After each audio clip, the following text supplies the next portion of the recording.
Hold on, let me make sure that the title is titling. Y'all know I'll just be jumping out here. I'm a busy, busy, busy girl. I'm a busy, busy, busy girl. Okay. Let me see, Graham. Hello, everyone. Please hit the like. Please hit the like. Why are you showing that? Oh, okay. Okay, we good. Please hit the like. Good morning, everyone. Afternoon. Pretty much where we are. I slept pretty much all morning. I went to a lit party last night. It was so lit.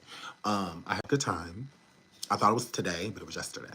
So, yeah. So I was busy yesterday. I had to go get an outfit. Everything was real last minute. I had to go get an outfit, boots. I had to go get some shoes. Whatever. So I had to go shopping. Whatever. So I went to a party. It's our party. It's our party. I feel so young because I really don't like party anymore. I used to. Oh my god, like party. But it was nice. It was cool. It was nice to get out and about and hang out with adults. It was fun. I had a good time. I didn't want to leave. Clearly, clearly, I did not leave. So yeah, I had a good time. Shout out to y'all. Okay, I love you guys. Hello, uncheckables and plastics. Please hit the like. Please hit the like. Please hit the like. Where did we get this jacket? Girl, this whole thing.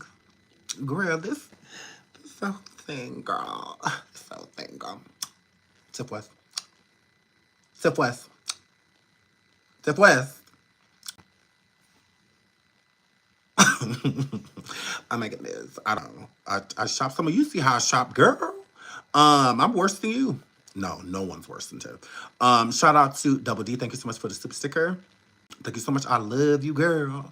Shout out to Wish Fulfilled State. Say, Sean, thanks for being comfort in these troubling times. Shout out to you, sweetheart. Are you in Cali? Are you in Cali? Or just in general? Shout out to LL twice. Okay, LL squared for the super sticker as well. Hello, thank y'all so much for the super stickers. Y'all are so sweet. I earned those.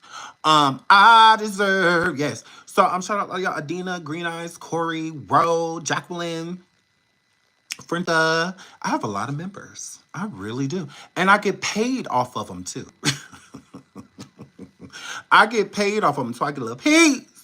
And the money coming in because I am monetized. Shout out to Hot Sunday. Thank you so much for the super sticker. Totally going to get. Girl. Oh, girl. Oh, girl.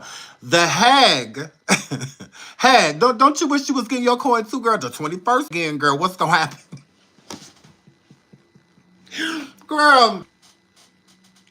It's coming around that corner again. It's 11. It's 1 of 11, 2025.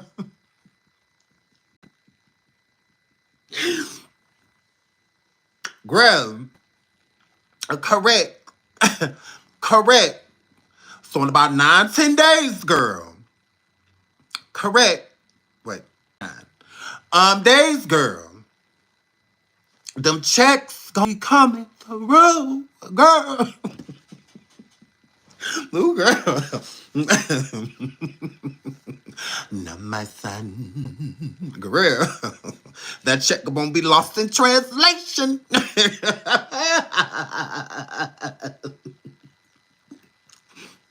Oh, this is wonderful to be sitting over here to talk and I'm going to get paid, Lord. Oh, Lord, it's a check coming. Oh, Lord. Lord. I'm doing all of this, but I'm going to be compensated. Oh, my goodness. Hag, you would think you got a structured settlement, but you need cash. Call JG Wentworth. Google AdSense now. So, and I'm a girl. Yes. Why like a lawsuit? Why you gotta wait, girl? Girl, you ain't get your money. What you give Christmas? Hag. What you give for Christmas, please?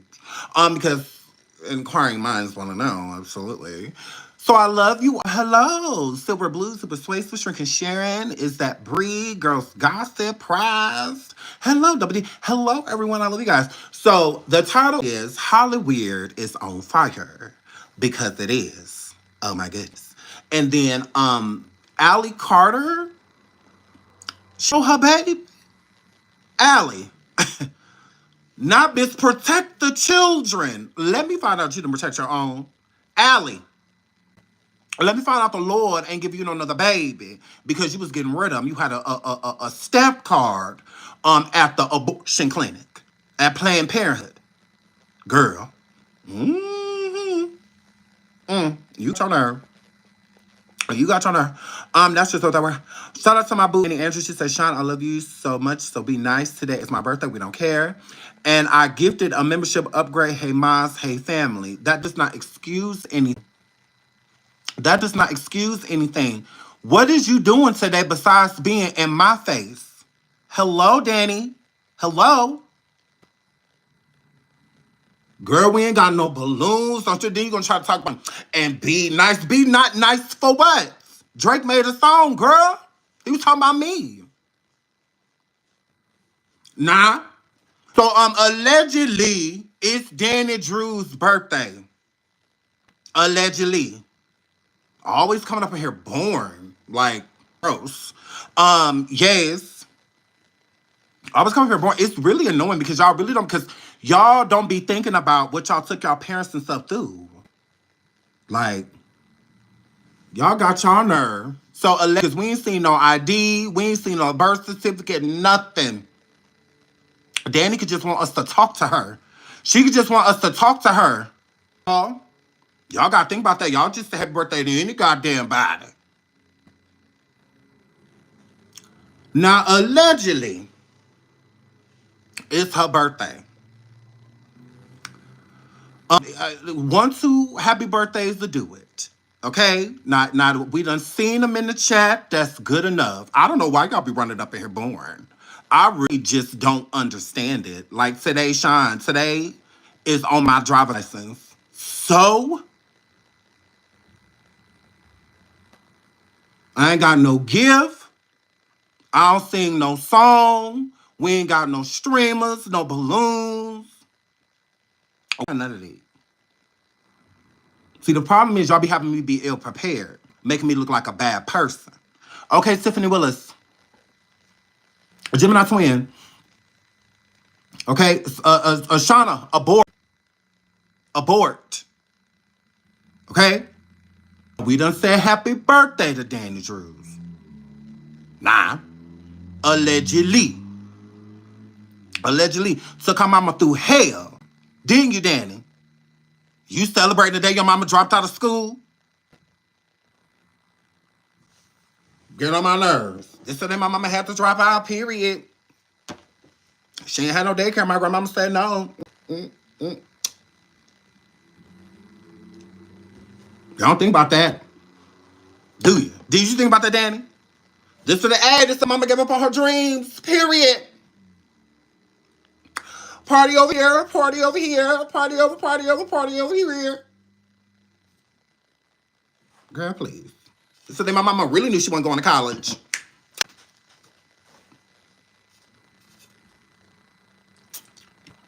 Girl. 15 hours later, put my mama through hell.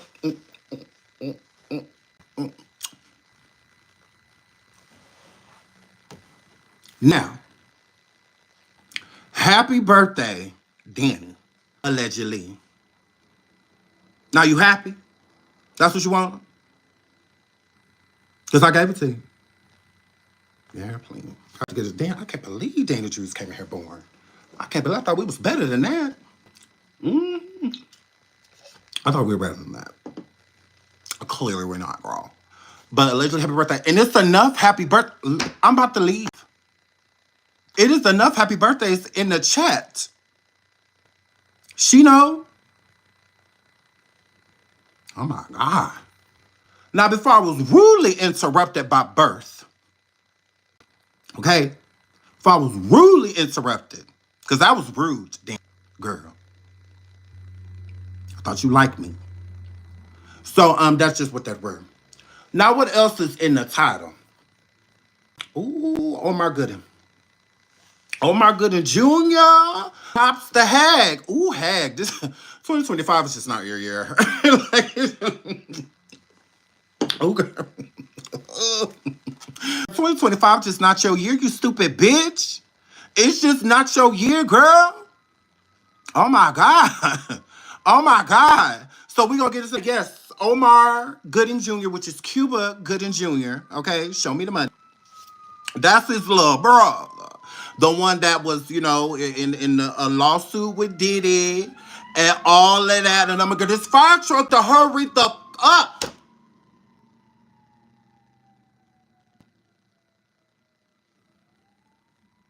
What's the point of being able to floor it if you're not gonna floor it? They do that shit on purpose. They by my windows and shit, and then they slow down. And they be looking up at me, they be waiting for me. Because they know I'm a hooper holler at them. So and I'm a girl. Now Cuban Gooden, little brother Omar, okay, his half brother. They not fully related, okay. He done came forward and started over there on that blue tampon over there with Real Tampon Productions, Real Pads Productions, Real Dyke Productions, and I'm a girl. And he sat out on that couch and he said, "Look at here, and we can move this motherfucking furniture around if we got to, okay? Yeah, because I got a problem with the Hag, and I got a problem with you too. Okay, yes, stable creature."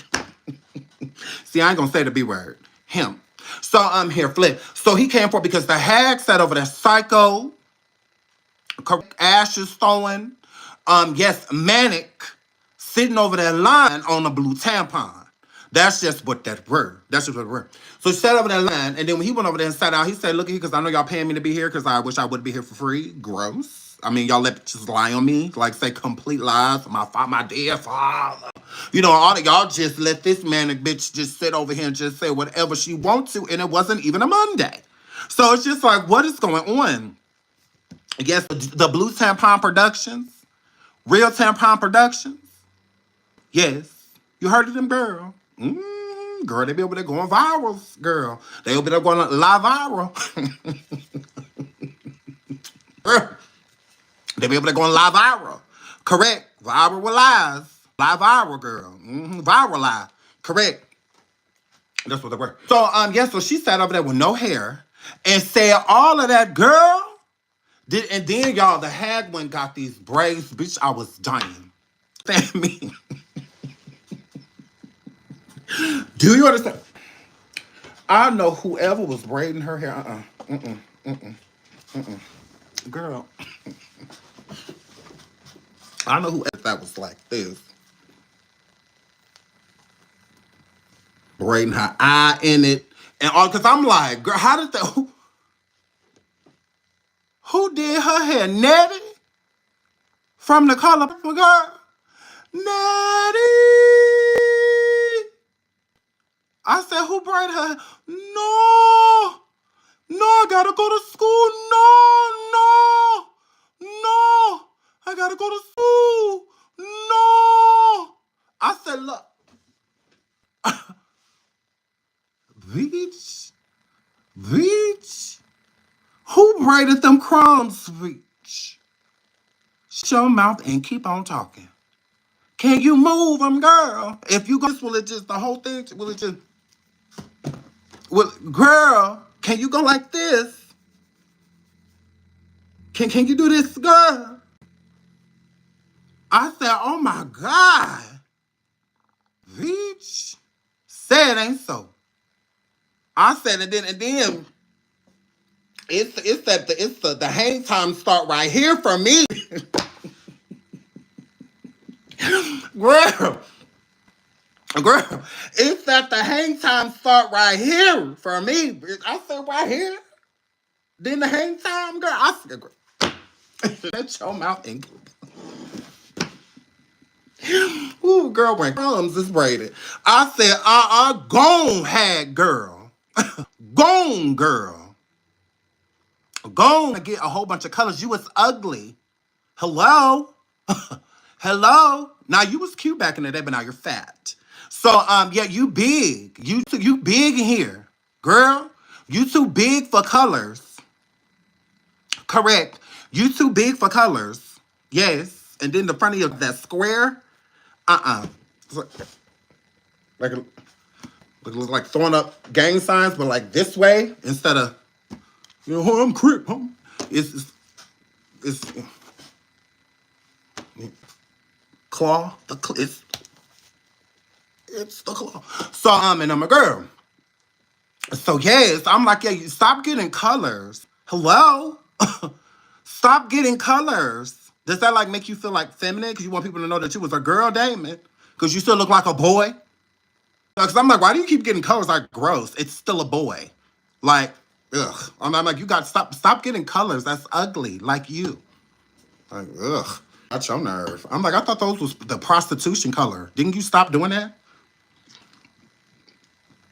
Well, them not them was the prostitution colors. You still hooking, girl. Them was the lot list of colors. Girl. Correct. Correct. Yes. So the hag is out here very so much pressure. She needs to go take care of her baby that she put inside of TJ. Go on, TJ, girl. Now they saying that you are running around here again, girl. Although you a stud. Girl. Although you supposed to be Cleo from Set It Off, girl. They said you got a baby, so you're having Jag baby.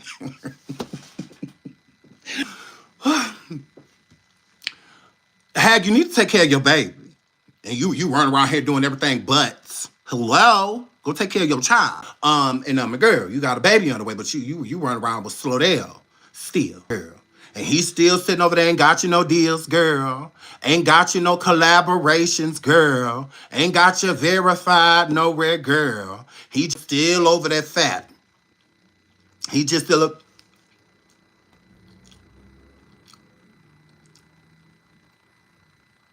I sent YouTube a letter and like, girl, he's not.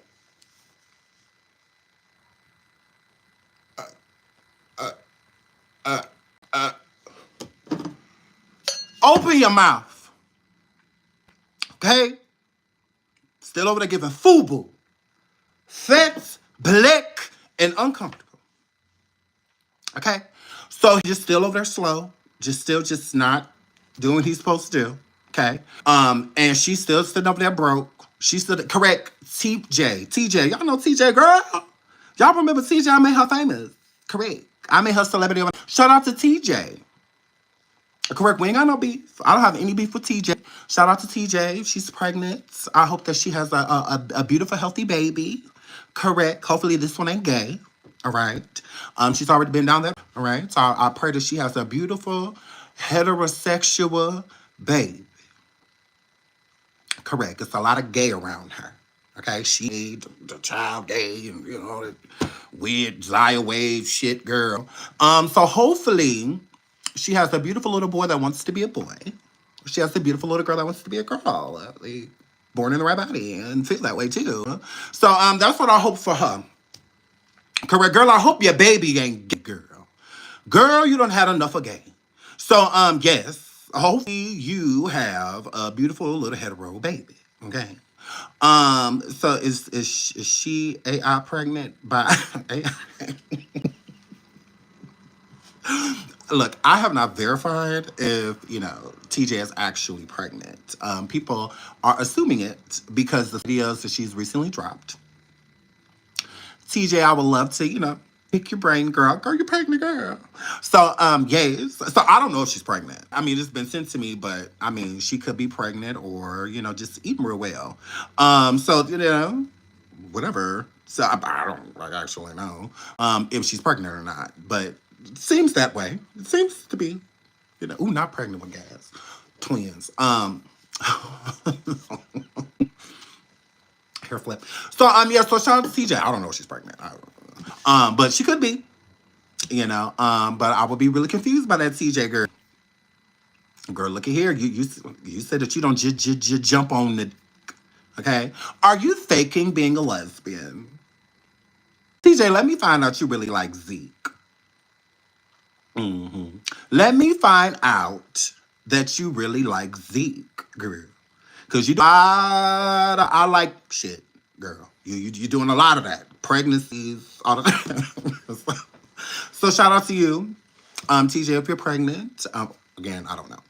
Moving right along. So let's get into these bars and then we'll move into Allie. And then we'll move into the Hag. We absolutely will. So let's start with the fires. So I felt like the fires are weird. From when I first heard of them, if you don't know, Cali's like on fire, not the whole California, of course. Just certain parts and points of California is having like really big wildfires right now down there that are seeping into like neighborhoods and are burning homes down. Oh, girl, that's a lot. Please hit the like, please hit the like, please hit the like. So shout out to AP. They say, because I wanted to know like why did these fires start? I'm like, well, what's going on? I know the wind down there is really heavy. It's moving between like 80 miles per hour, stuff like that, or even higher. And that's enough, to spread a fire. Air is what helps fire spread. So a lot of wind, of course, is just blowing the fire to the next the next flammable thing to the next, on and so forth. They try to catch it, but when it's wild, that means it's going everywhere. So it'd be way too much to try to control. So they try to control certain areas of the fire and then, kind of like push it to the middle versus it's still, parts of the fires have been controlled and contained, but a lot of them have not. It sounds like a lot of them are getting worse. They are getting better. There's also more neighborhoods that are being evacuated. So yeah, this is big. It's big. I thought it was just like some fires that they had under control, and once I didn't look too much into it, and then looking into it, it's like, oh no, they don't have it under control. And not only do they not have it under control, it's from separate points. So it's like fires here, then you go else, so then there's fires here, and then there's fires, and so it's like I'm like, oh wow, so that's not good at all, because it's you got to control it, and they don't have enough water. So I've seen Mexico and Canada have sent like 13 helicopters that go out to the ocean and they collect a whole bunch of water because there's not a lot of water sources in California right now and power outages. So they collect a bunch of water and then they pour the water over the areas on fire. So the planes come over and drop the water and then the helicopters go over drop the water. And even with our resources here in America, it's still not enough because the fires are not out. They aren't. So why you not have water when you have to, because it depends, like when fires and stuff happen and stuff like that, you have to cut the water circulation in certain parts, and sometimes they get cut off themselves because of like builds and damage. So there's just like electricity, it's the same thing. It don't even have to be necessarily in your area. It could be just like a mile away or 8 or 9 blocks away, 10, 11 blocks away. And because they're having issues with their electric, all connected. So then now, if you're close by, now your grid is off, as well too. Because it makes generator works harder. Some generators are destroyed in the process of fires and stuff like that. So it's really easy to run out of water. Because they have to shut off the valves and stuff, depending on if areas are flooded and whatnot. Again, a home being on fire, the pipes and stuff that are inside of the house, as well as underneath, can be damaged. The sewer line, water lines that go through neighborhoods, can be damaged too due to the fires. So it's really easy, and storms and hurricane fires, earthquakes, depending on the damage in the area, to lose sources of everything. Water, food, Wi-Fi, is really easy. And to stop other things from happening, sometimes, again, you have to cut off sources. So even with power, sometimes they'll turn off power in certain areas if other power lines have been destroyed and stuff like that, because it can also start fires or also eat people. So it means all type of reasons of losing resources. So, yeah. So looking into it, I was just really confused because I'm like, why are these fires happening? Winter. That's the first thing. In the summer, it's understandable. Everything gets really hot, really dry. From the grass to the trees, everything's really dry, and the humidity does not help. So I would get that, and just like really really hot days when the sun is, because places like California, you can be there and they not get clouds for days, weeks sometimes. It's just you wake up every day and it's just a beautiful sunny day, like not a cloud in sight. That goes down in the summer. It's really dry. There's no shade. There's not a lot of rain, keeping things wet, on the ground, because that also helps with fires, if the ground is wet. But if everything is just extremely dry, just like lighting a piece of paper and putting another piece of paper on top of it, it's just so it makes complete sense. But in the winter, it doesn't. With this climate that we're having, and that even California is having right now, really no distinctive reason for there to be wildfires. And then where they're happening, like they're happening really close into towns, like Homely Hills. I hear a lot about them. It's happening really close. Like, this does not give weather related. It just, in my opinion, I went and looked at other wildfires and like how they started, why they started, how long they lasted, and it wasn't like this. This is eerie. It's eerie. It really does. And then you have also in other areas, even in the South, like Georgia, and they've even gotten snow, Georgia, Texas, all of that. They're not too far from California. So that's what I'm saying. Their winter down there is a deep winter. So where's all of these fires coming from? I'm like, what? Besides the wind, I can see the wind playing a big factor, and it's spreading. But it's the starting for me, because fires can't start on their own. In the forest, they can start on their own. Like, they just literally, you just look up and it's a fire. Like it happens. Start trigger other things, other elements, and you just look up and it's a fire. Start really small and it could, grow. I get that, but I don't get this. I still don't get it. And clearly, I'm not wrong. And a lot of people that think the same way, that it seems to be something going on.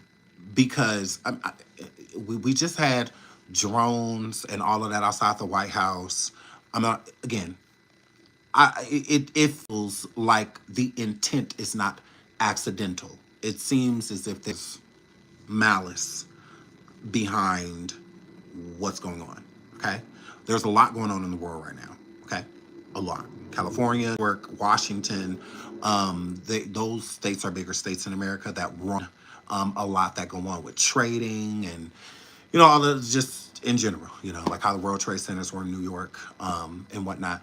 So it gives something else, because they haven't even found where the fire started. They have no idea where the fire started. They just know that they're going on. And it's in multiple areas. That's confusing, because a fire starting and then it's spreading into different areas makes complete sense. But it seems as if they're in different places. So is somebody setting them? Because I don't understand that. I see someone in the chat says a down wire. The article, even in the news, they said that there are no power, that there have been no power line down or anything found significant to say that it started the fire.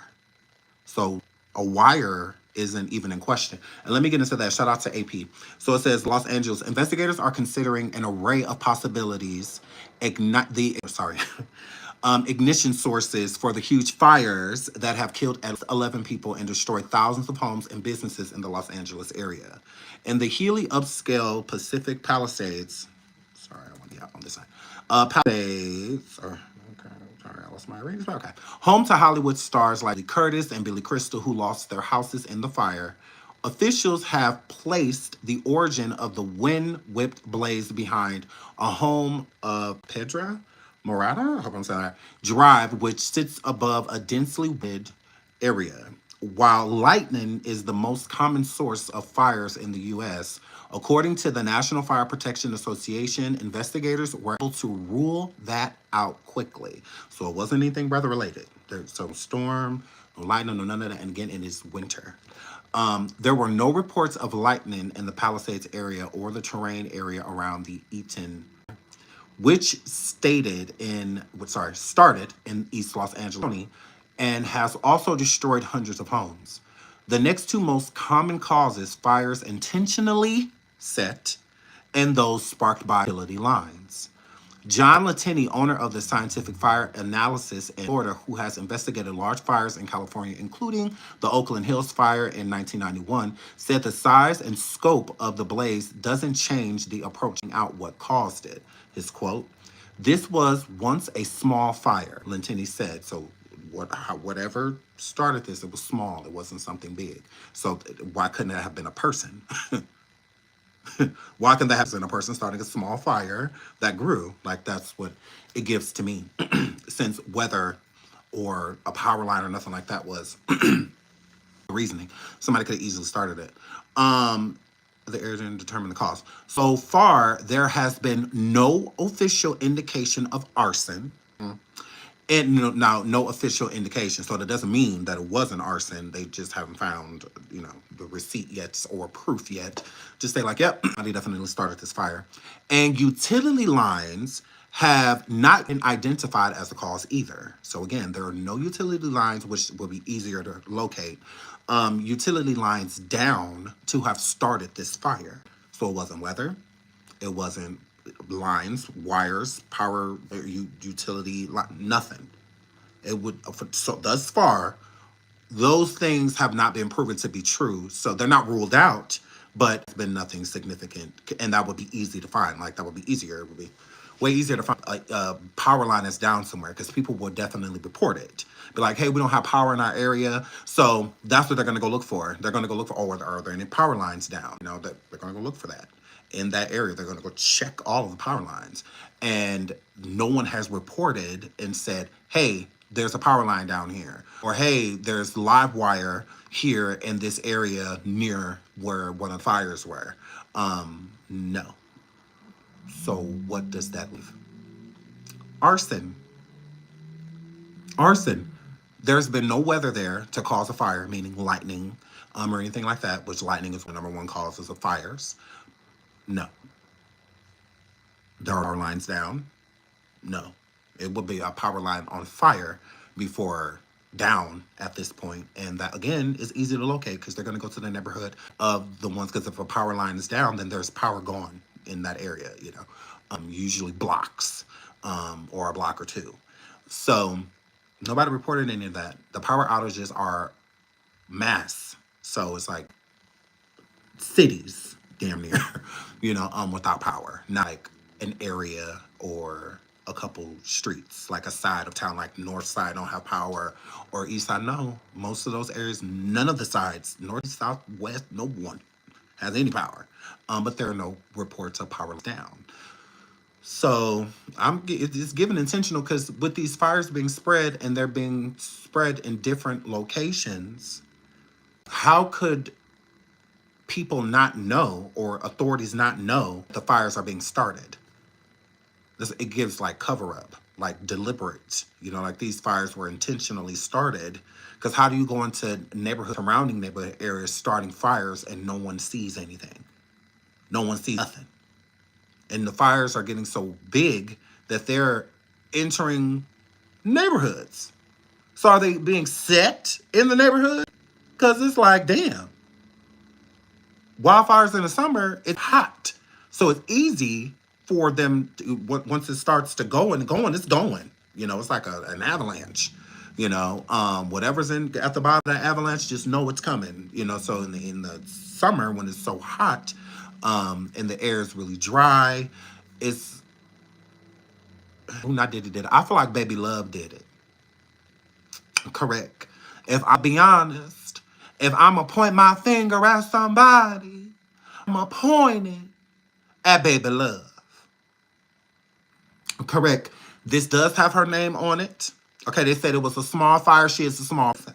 Okay. Now this paperwork right here said, no, y'all. No, absolutely not. She's trying to get rid of the evidence in Homely Hills, because the Homely Hills is where some of them fire. No, y'all. Now y'all done started this. Let's finish it. Now the fire done started in Homely Hills. Okay? She live around there. That's where them boys got hemmed up at outside in Homely Hills at Diddy Mansion. Okay? So I feel like Baby Love had got them damn matches, and she did it. She did it. She did it. She did it. She live around there. We need to call the police. We need to call the police. No. She's trying to get rid of the evidence that they haven't found yet. Okay? Did he say get rid of the pizza boxes and wrap it say that message was for Baby Love. That message was for her. She done went out there and cause Moana them know how to set. They do. They know how to start fires with sticks. Lord. So Lord, she was out there with a stick, Lord, on a piece of paper and a rock, Lord. So all they gotta do is find that rock and that stick that Love had. Okay? Okay? Now this was right before she went to daycare. This is so I feel like the fire started, what was it? They said around 11. Correct. She get dropped off around 10. Now y'all got y'all nerve. So start there. It's a connection. There's the connection. There's the connection. She is evil. I can feel it. She is evil. She is evil. It's all in her alto. All in her alto. So I feel like she tried to do that so that she could get her father out of jail and to burn down that damn house at Homely Hills because it's not selling. That's what that word. Correct. Correct. It's not selling. Okay. And Diddy money is getting low. Okay. Way more money is coming out than it is coming in. Okay.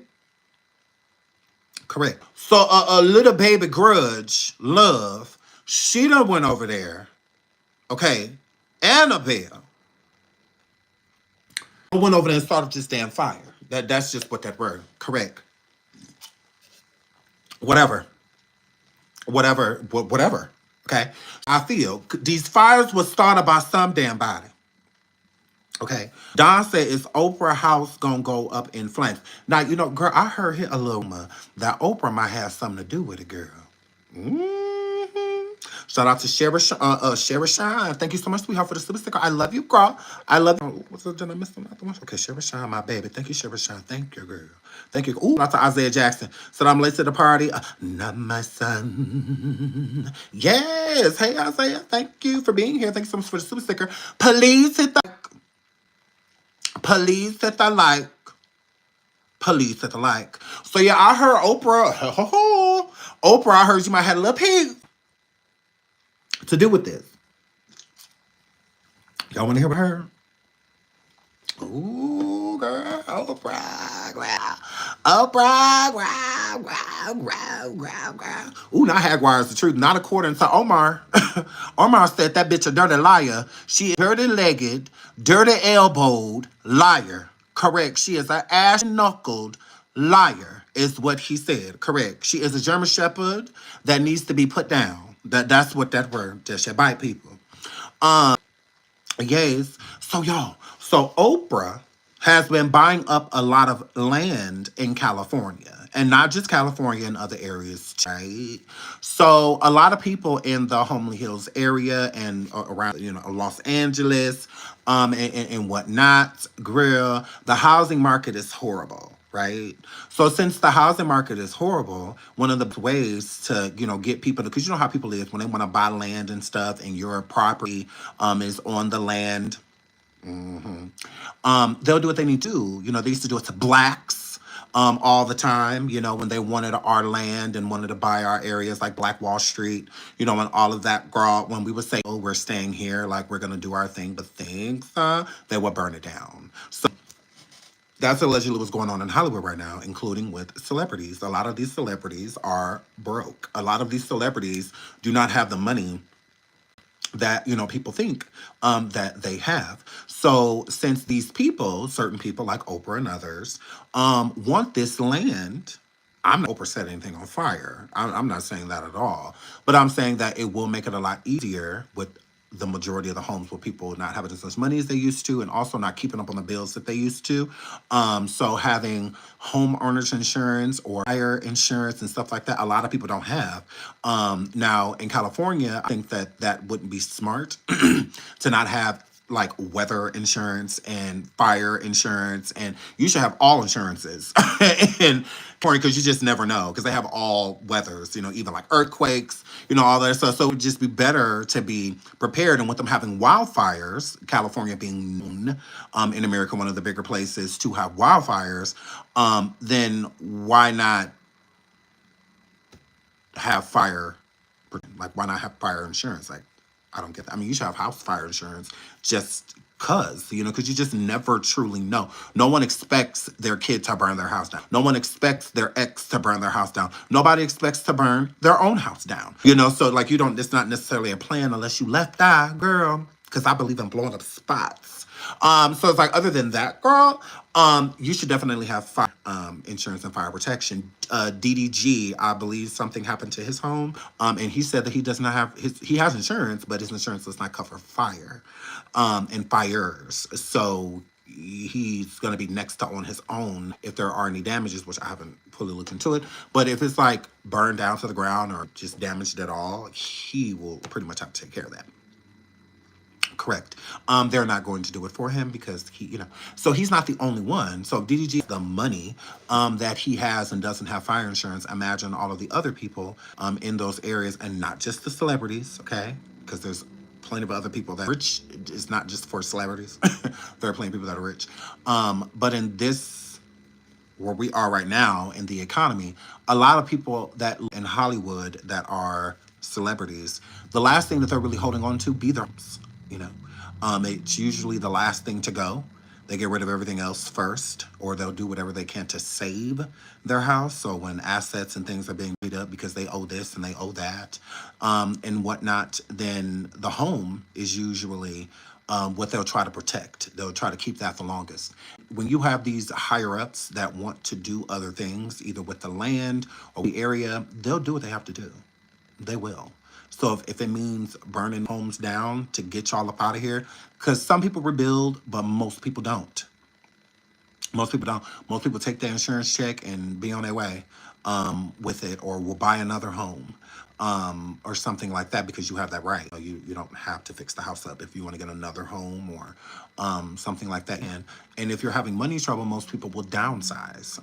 That whatever, if their insurance covers it, they usually get something smaller. Or in a different, to where they're paying a little less if they're going through financial woes. If they're just fine, or own multiple homes and stuff like that, then, they could either rebuild or just move somewhere completely different, or buy a house in another area, or in the same area, just down the street, or, next block over. So, yeah, so I do hear that, certain people may have known all about this fire, because I'm looking at it this way too. None of the celebrities whose houses burned down were at them. Y'all notice that? Did y'all notice that?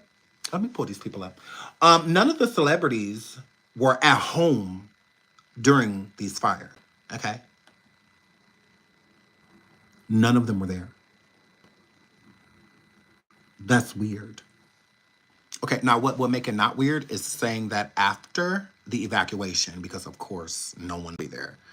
But while the original fires were going on and homes were being destroyed and whatnot, no celebrity home that got damaged was there. And some of these celebrities' homes burned all the way down to the ground.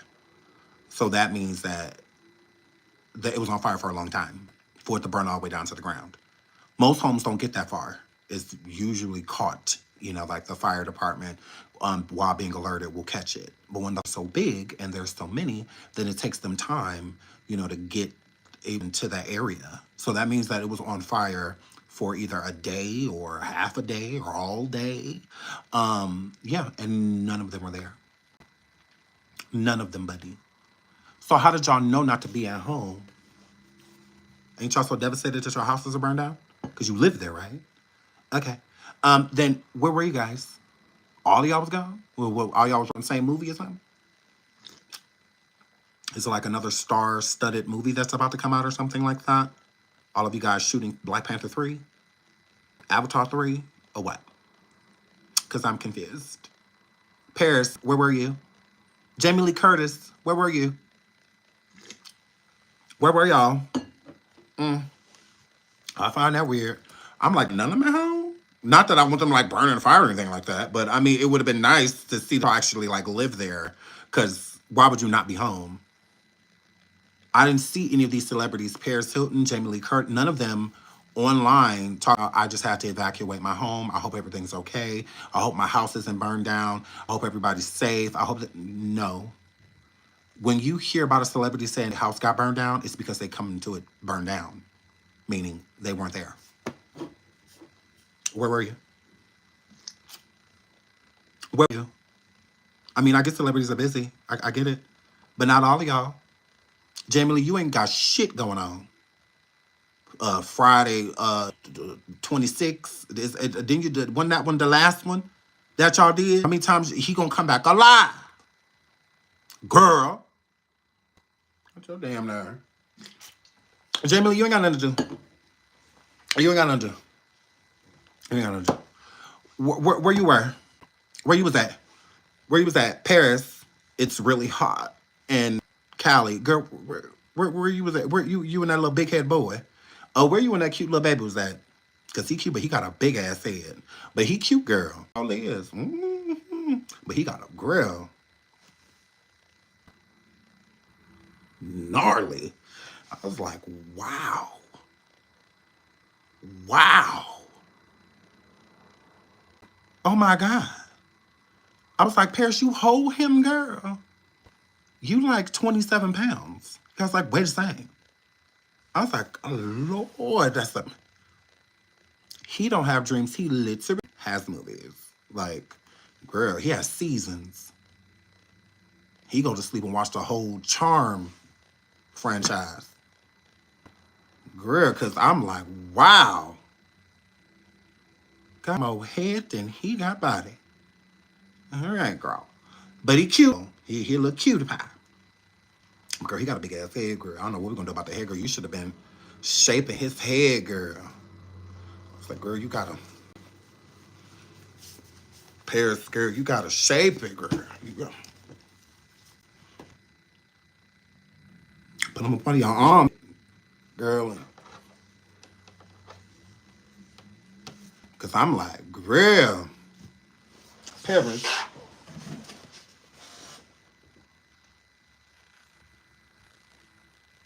Paris. You know what it is? Paris. And get blinged out. Because, girl. Stewie. Over. I said, no, Paris didn't have a... It's Stewie. Stewie. I bullshit you not. Paris, girl, she got the life-size Stewie. I said, ooh, girl. Mom. Mommy. Mom. Mom. Mother. I was like, what? Hi. Hi. Lois. I was like, whoa. Whoa. Correct. If they ever make a like Mega Man, Jimmy Neutron. Okay, give him his tens. Okay, let him cook. Okay? Because I said, Lord have mercy. I said, oh, Lord, bless the little white baby. Bless the little... I hope his glow up is everything. Because, girl, I said, right now, girl, you'll never find... Blum, blum, blum, blum. So I was just like, girl, ooh, but how we gonna do? Girl, what we gonna do with them? Maybe we should like let him grow his hair out or something, girl. Cause, girl, I was like, holy head. Move right along. So y'all, so it says Los Angeles fires, lives, updates, deceased, Okay, 10,000 structures destroyed in Palisades. Wait, let's get into the celebrities. Correct. That's what I wanted to do. Yes, celebrities impacted by the wildfire. Let's get into this. So, LA wildfires are ripping through the celebrity-packed Pacific Palisades. Here are the stars' homes that have been affected. So they have. Okay, let me go down to the list. All right, let's go to the list. So Curtis, her home. They don't have Janae on here, but Janae's house burned down.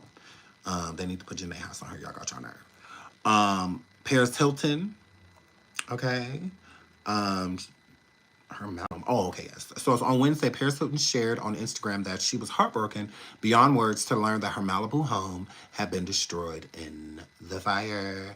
The fire looks scary. It looks scary as hell. So yeah, she put up a long post. I'm not reading it because we don't care. And then okay, so Miles Teller, who is he? And his wife evacuated before the flames consumed their property. I bet they did. Top Gun Maverick star Miles Teller's wife, Kaylee, shared on Instagram on Friday that the couple's Pacific Palisades home was destroyed by the wildfires. So they took a picture before. Joan Rivers' daughter says she saved her mom's Emmy Award before the home burned down. So Joan Rivers' daughter, Melissa, her house burned down too. Ricky Lake, that she escaped from her house with her dog and not else. Well, Ricky, you could have grabbed more stuff, girl. Oh my God, why you ain't grab more stuff, bitch? Mark, Hamill. Who's that? I don't know these people. I know Ricky Lake. That's my girl. But yeah. So it says there were small fires. Give me a break. We were praying for our lives. Why don't you tell that to the 11 people that's deceased? Imagine say you were running for your life and they lost theirs. Like, but okay. Jamie Lee Curtis. She says something that we don't care about. I'm not reading none of that because okay. Kate Beckinsale. Oh, that's my girl. What's she in? What's her name? The Underworld. I like her. Is that Kate Beckinsale? Wrote in an Instagram post on Wednesday that the whole of the Palisades being destroyed is unthinkably horrific. I mean, I believe that's my girl. Haley Joel, whoever that is. On Thursday, actor Joel Osment shared that he had lost his home to the Eaton fire in Altadena. He said a whole bunch of stuff too that we don't care about. Okay, there's more. Okay, so Jeff Bridges, John Goodman, Anna Faris, Anthony Hopkins. He's Silence of the Lambs, right? Anthony Hopkins. Police at the like. The Oscar-nominated James Woods on Twitter. All the smoke detectors are going off in our house and transmitting to our iPhones. I couldn't believe our lovely home in the hills held on this long. It feels like losing a loved one. Hill star Hottie Montag and Spencer Pratt also had their house burned down. They was on Laguna Beach and the hills. Yeah, the hills. I'm sad our house is gone. Yeah, we don't care. Look at Heidi crying through all this damn plastic surgery. Look at her.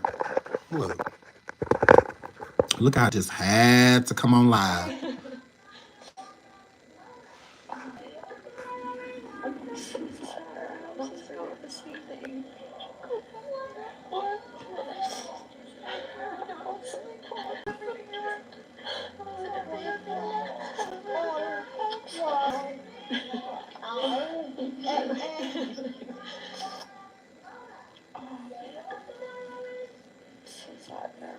She sad? Oh. All this damn surgery. You're sad? You're sad right now?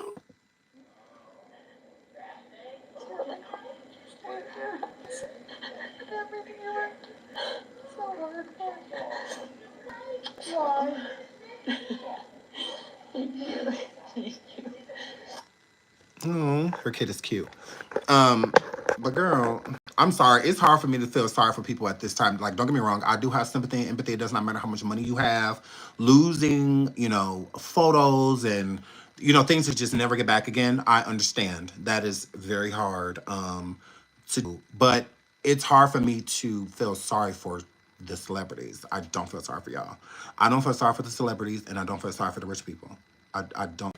Why would I feel sorry for y'all? Like I do feel sorry. A lot of you, that's like y'all third or fifth home that got burned down. Like, and I'm meaning like y'all own 4 or 5 homes right now.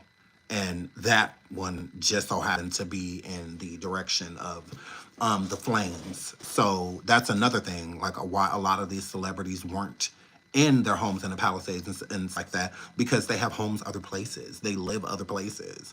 Imagine them being abroad in Europe right now. In a very nice home that they own as well, watching this on the news, versus to somebody that is actually has nothing, to people that live in those neighborhoods and where's jobs day to day, doing their routine. And this is basically like all they have, and they've worked really hard to keep it. Those are the people I feel sorry for. I feel sorry for those people because they did, it was a lot of, to get to where they are, a lot of earning. Not a bitch like Heidi. Girl, shut the fuck up. You work so hard. Like, no, you're a rich reality show with a bunch of privileged other white kids, okay? Using y'all parents' money to go on vacations, buy extravagant homes and cars and all of that stuff. But you want to say that you worked hard. Worked hard for what? How hard is it to be in front of a camera? How hard? Like what? What are you talking about? What are you talking about? You've had a privileged life your whole life. Like, shut the fuck up. Like, it's like, are you kidding me? I get that it's sad. Just wish everybody the best, pray for them, and move on with your fucking life. Because if you're empathy and for what? Like, girl, you're rich. You had a whole reality show basing it off of you being rich. That's what Laguna Beach was about. That's what The Hill's about. A bunch of spoiled, privileged kids that teachers that became adults. That's what it was about. That's all. Y'all were super braggadocious. I watched Laguna Beach. You were on it. Yeah, you have a very charmed life. Always lived beautifully, and all of those things. Like, girl, you said it like you back to the hood or you got to go stay and like, girl, stop. Like, it's all right. Pick it up. Move on. It's like, shut up. Like, we don't care to hear about privileged people losing something. We don't care. We don't care that you're crying because all of your Chanel and all, like, it's all, like, I'm having to buy that shit all over again. Like, that's what it gives, okay? That's it, okay? You don't have anything that you earn. See, like, what's-her-face's daughter, she saved her mom's Emmy. That's important. What burned up in the house that you can't replace besides memories? Thank God for social media. See, back then, when people's homes would burn down, they just would. A lot of these pictures that y'all talk about, like y'all even take pictures of pictures and put them on social media. A lot of the stuff that you say means so much to you, thank God for technology, because we still have a lot of those things now. People's homes burning down in the 90s and the 70s and the 60s and the 50s and stuff. It's just gone. Memory's gone. That's it.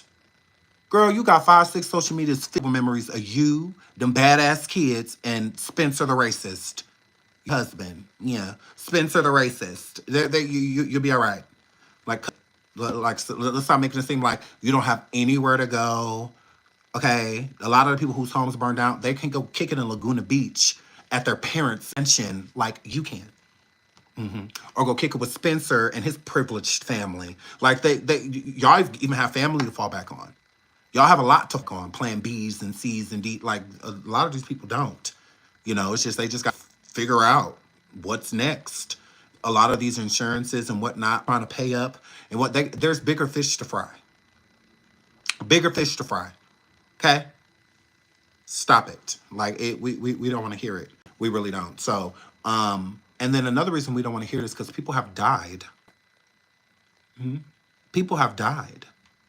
Correct. 11 reported thus far. People are dead. And y'all talking about things? Yeah, that's weird. The aunts and fathers and mothers and children and that have passed throughout these fires, they don't get them back.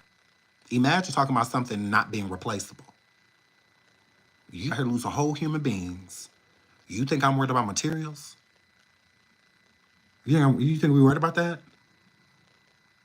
You know, a lot of this stuff, I feel like fires bring y'all into reality because you can't take none of it with you. You can't. None of this goes where we go next. That's why it's called material. They shouldn't matter. Because where we all go, the inevitable, whether you're rich, poor, so when we all leave, you can't take none of it with you. None of it. There's no packing no bags. There's no saying goodbye to people you want to say goodbye to. A lot of times, gone. Just like that. No goodbyes, nothing packed and to take with you. You just gone. Just like you're born, you're gone. So yeah, me no care. Me no care. Right. Try. I said I never seen no U-Haul in no funeral. Period. So yeah, you don't get to take it with you. You sure don't. And now there's people that are gone. So I feel that that's what we should be focusing on. The people that whose lives aren't here, and focusing on making sure the fires get put out. We don't care about the damage in the celebrity homes. Y'all homes. As far as I'm concerned, y'all homes. I mean, it is what it is. We can't do nothing about it. So, but the average day-to-day American that are losing homes and whatnot, I feel bad for y'all because y'all can't jump on social media and talk about this and garner hundreds of thousands of dollars from y'all supporters and whatnot, fans, to rebuild and whatnot. These people have the power to do that. Jamie Lee Curtis, she go online and tell her fans, if y'all could do those calls so that I could rebuild my house, that woman will have millions within hours. Within hours, okay? She would billions, okay? That is one of Hollywood's and America's beloved stars. She's been around for a very long time. People love her. Heidi, the one I just showed y'all, she could go online and say the same thing, cry like, oh my God, if you guys could, like, please donate so that, and people will. She'll make hundreds of thousands to probably close to $500,000 if she wanted to. The average day-to-day, they can't. The average day-to-day people, the lawyers, the doctors, the nurses, the teachers, those people, the tenures, they can't do that. They literally have to figure out, if they don't go viral for begging, then they're on their own at that point. A lot of them rebuilding is not an option. A lot of them didn't have insurance at all, or didn't keep up with their premiums, or just didn't have the correct insurance for the damage. They're on their own. And then a lot of them have the same insurance companies. So this whole neighborhood is using State Farm, then it's going to be a minute. It's not about to be just overnight. This is taken care of. No. And the fires haven't even been controlled. So no rebuilding or cleaning, and that stuff can really happen until the evacuations are removed. Because, if you have to evacuate an area, how could you be cleaning in that area or getting rid of the rubble and ashes? And I was like, how can you do any of that? So that part hasn't even started. Some people have been allowed back into their neighborhood just to check on the home, but not stay. So that's how some people are getting like pictures of the damage and videos of the damage because they're not allowed to stay in the homes, but some areas are neutral now. So, but their fires are still going and there are multiple areas. So that is unfortunate. So again, I do feel sorry for the average day-to-day Americans. I feel badly for y'all. Yeah, I hope all works out for y'all and y'all homes that have been damaged or destroyed.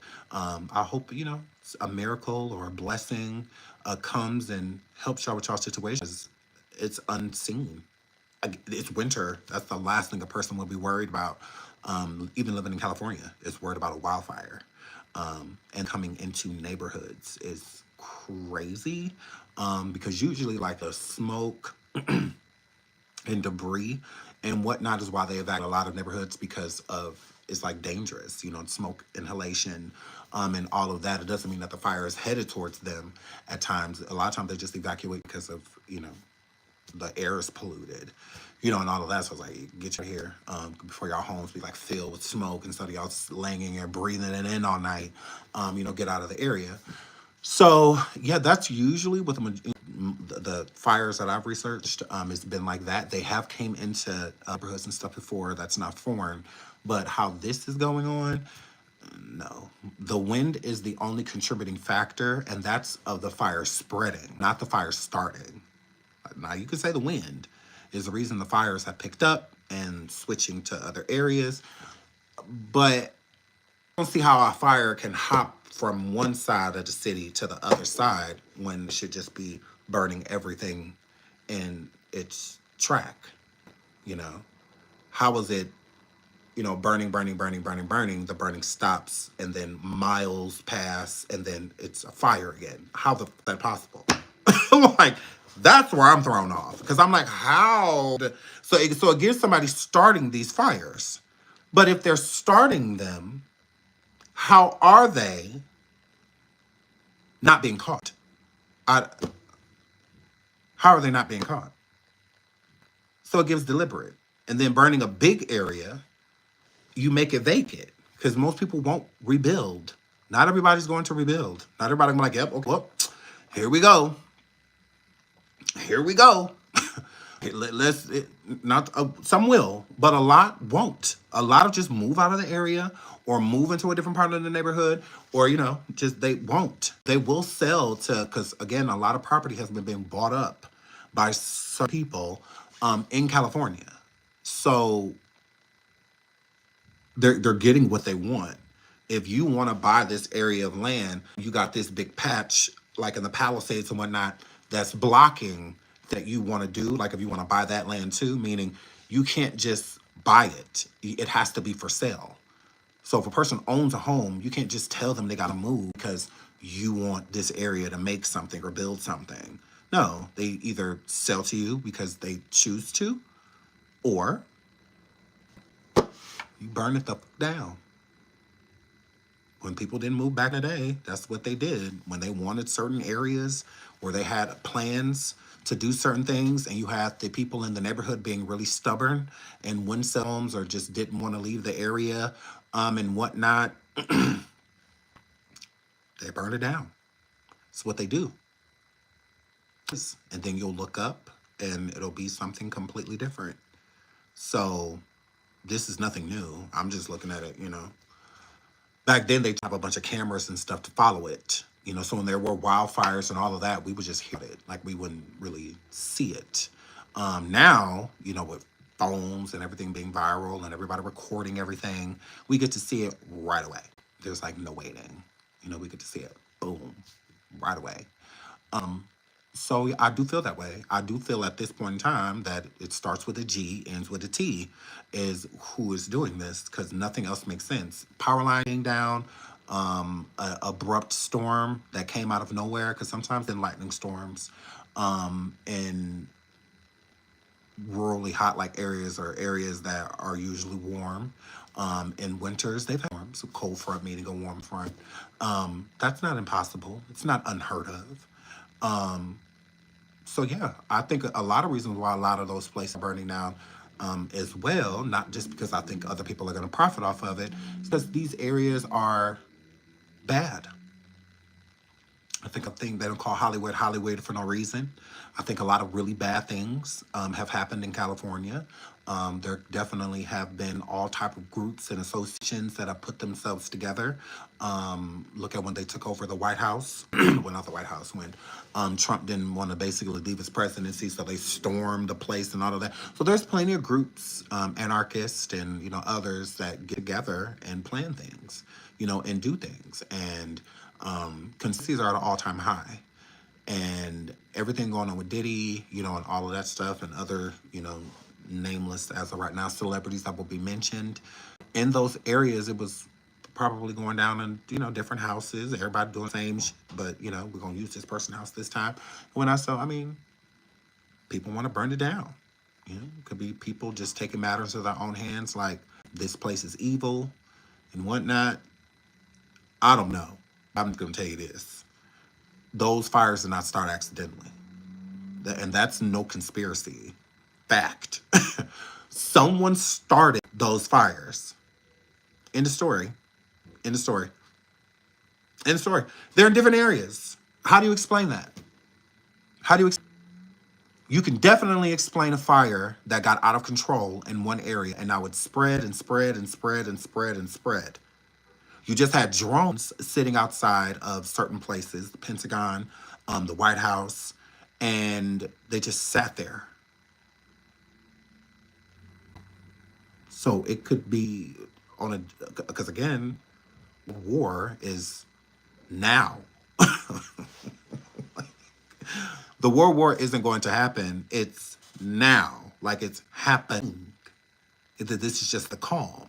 But it's happening. We're going to... But it's definitely happening.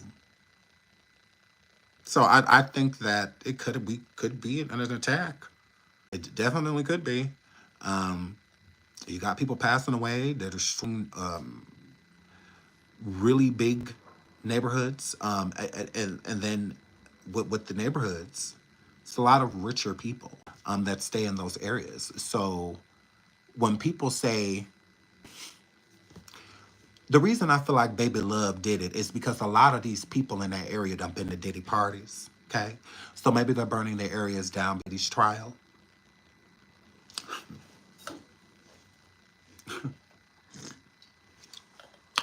Burn everybody's house down, get rid of all of the evidence, okay? Get rid of all of the evidence, okay? That person lay there, that's not too far, but just burn down the whole neighborhood, okay? Just have Baby Love go through what it can, gasoline and just everything, okay? And it's in different areas. That's what's throwing me off. I would get it. Fire started here, small fire, then it grows. With wind, who knows what direction it'll be. It could go any direction, Wind blowing that hard down there. It can go anywhere. So, but what it's going to do is stay together. Even if it's a large fire, it's going to be in that area. With wind, right? But how was the fire jumping? Like the wind is picking up some fire and throwing it into other areas. That is impossible. That is impossible. So, I don't know. It's weird. Very eerie. But we'll keep our eye on it. As of now, they're acting like, there's a rhyme and a reason behind it. So let's get into Allie Carter. So now I was listening to a piece because I was like, Sean, you really go listen to it. And again, I do not have 11 hours to spare. I just don't. So I just don't. But I did, skim. I listened to a few pieces. So I listened to a few pieces and I'm like, one of the pieces that I heard was Tori Outlaw's mom, Rhonda or LaRonda Outlaw. She says that when it was younger, that Rhonda's sister took Allie to get an abortion. Oh my goodness. Oh my goodness. And then I could have sworn she said something about Allie selling a baby. Trying to sell a baby or something like that. Girl, it's over my head. It's over my head. It's over my head. New York Post posted a video with the headline, "Homeless man with flamethrower but on suspicion of arson." That is bull because he did not have like a literal flamethrower. Like he did not have a flamethrower. And from what I've seen, he wasn't nowhere anything like that was going down. I think that just because they don't have, because I did see that, just because they don't have a suspect, I just think they're just trying to blame it on somebody. But why say that it was a flamethrower when they're saying that nothing has shown arson? If someone has a flamethrower, then that's arson. So you mean me that this man has been walking around for days with a flamethrower, homeless? How is he getting around to all of these different areas? Was he getting on a bus with the flamethrower? Is he getting in the Uber? with the flamethrower, girl, and just going all around. He ain't got no money. He homeless. He going all around town, all around Cali, Los Angeles, Palisade, all that, setting fires. I don't think that's true. I don't. I just feel like they don't have anything right now. So let's throw these random stories out there because that doesn't make any sense. So it's like, again, even if he was going around starting it, nobody's seen it. Nobody's seen this homeless man, this poor man, walking around with a flamethrower, setting fires. Nobody saw him come out of the woods, near the woods, a store. Flamethrowers need gasoline and stuff like that. People were like, he would need a lot of gasoline to start these fires. So it doesn't give one person, it gives multiple people. That's why I said groups. Because not even one person can go around and start all of the fires have gotten. Not one, no. Not at all. Nobody. Nobody, buddy. It would take a group of people. And I think like over 10. I think it's like, that's why I said it's like maybe like a group that got together, if it's not the ferment themselves. It has to be somebody is incognito. Incognito. Because that doesn't make any sense with one person going around with a flamethrower. Like, now, if it was a group of people, 3, 4 homeless guys were found, maybe, then maybe there would be something there. But just one person, no. This is a group of people, and they are traveling together, like, is what it is. And they know what they're doing. Not some random, homeless, drunk man or something. It don't gives intelligence is put behind this, order, planned, okay, execution. It gives that. It gives professionally done, like, because only a professional arsonist can make it so that you don't know if it's arson or not. It's like you're still at the drawing board, So whoever did this is good at what they do, and the first time. That's what that gives. It don't give some random homeless man. No. This is way too calculated. The fires are too big. And then you have neighborhoods like where the rich and famous live that are being affected, by this. So it gives higher up. It gives very trained. It gives, okay? It gives deliberate is what this gives, not I'm going to pay a homeless man to do this and hand him a flamethrower. No, it does not give that. It gives group of people. But Rhonda, she was saying, which let me put a face on the name. Hold on. Because some people know who Rhonda is. Some people don't. I'm calling her Rhonda like we on first name basis. So this is Rhonda Outlaw, Tori Outlaw's alleged mother, okay, which Tori Outlaw is Allie Carter, okay? Let's get into this. Tori, I can look in your face and I can tell that you are not happy. Mm-hmm. Just as well as I can tell that you are not healthy. Mm-hmm. My door is open. Ooh, it's always going to be open. Okay. I need you to come home. I need you to get to a doctor's. I need you to get some blood work done. I need your system flushed out. I need you to get some mental health so you can get better. Because you got your 30s now, babe. You can live 30s. What does she mean by her system flushed out? I never got that. And healthy. All you got to do drugs? is come home. That's all you got to do. I'm here for you. Your dad is here for you.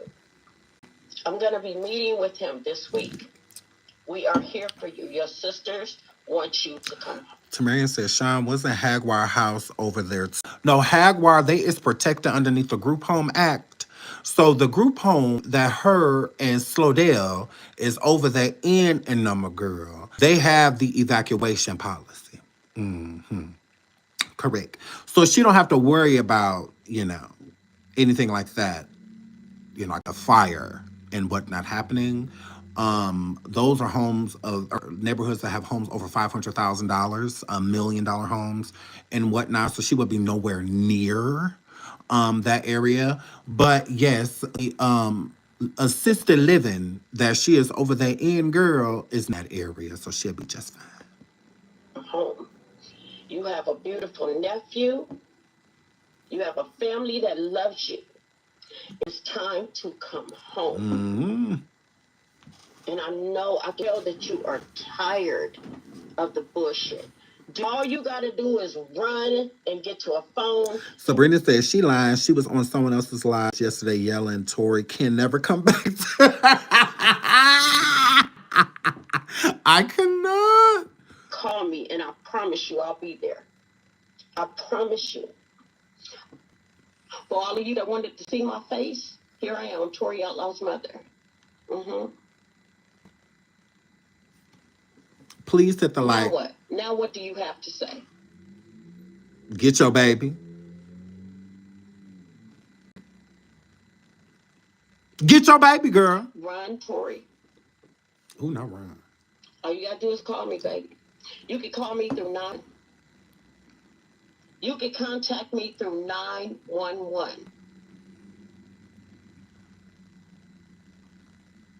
Got you claiming you're a human traffic survivor.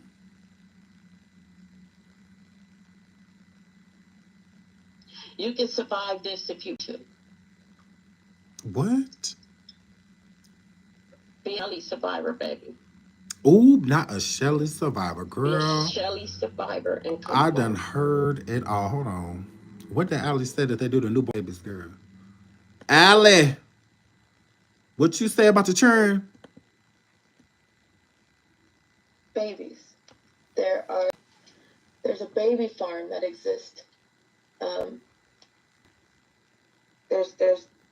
There's all ages. There's kids who don't act like kids. They act like wild animals. They hiss at you. They Hiss? They act like wild animals. They've never. I know some of them have been there since probably birth or before. So Ron is saying that Allie is lying about stuff like this. There's children of all ages. There's people who have been there since they were babies with adults now. And how long do they stay there? Till what age? I don't know. Till whatever happens to them happens, and whatever their time is. There's baby farms that exist underground. Your hospitals are complicit in giving babies to baby farms. And when I say, I'm talking newborn babies fresh out of the hospital, that people take pride in raping, having sex with, hearing their bones Oh crack. my goodness, girl! Using them to participate in rituals. I've seen a lot of things, and I've seen a lot of my friends die. There's so much that goes. Okay, so this is what, so let me go back to it, but this is what the mother, Rhonda, is referring to. You can contact me through 911 face. Here I am, Tori Outlaw's mother. Now what? Now what do you have to say?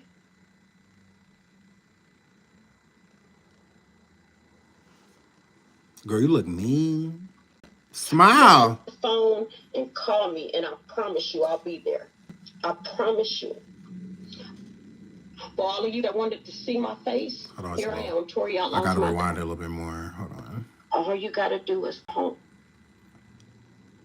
That's all you gotta do. I'm here for you.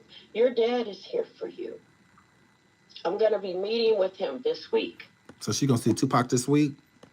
We are here for you. Your sisters want you to come home.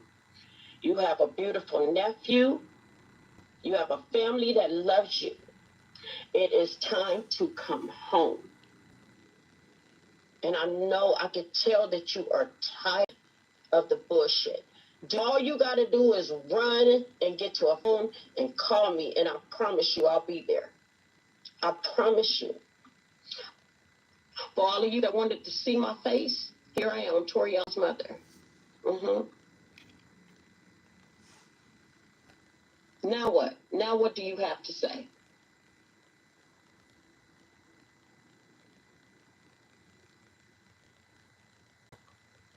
Run, Tori. Oh, you call me, baby. It's the run. You can call me through 911. Run. You can contact me through 911. She got you claiming you're a human traffic survivor.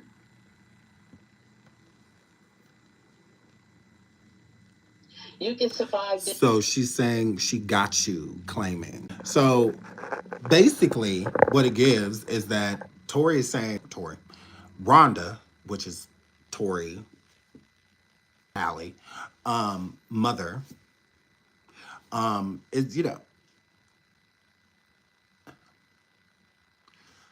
I'm gonna keep this cute. I'm gonna try to keep this cute. Shout out to Mally C. She says, I watched a video from a guy that used to be in Scientology. He said that there were women whose purpose is to only have kids that they never get to see. So are you saying that about her?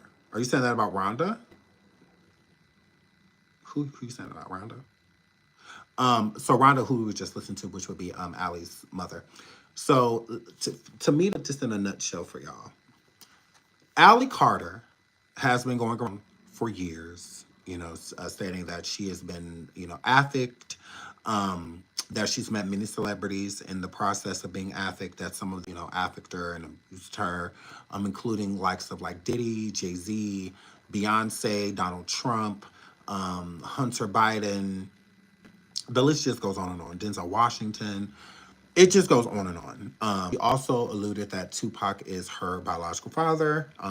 He was basically a surrogate to her because he, you know, didn't take care of her. And yeah.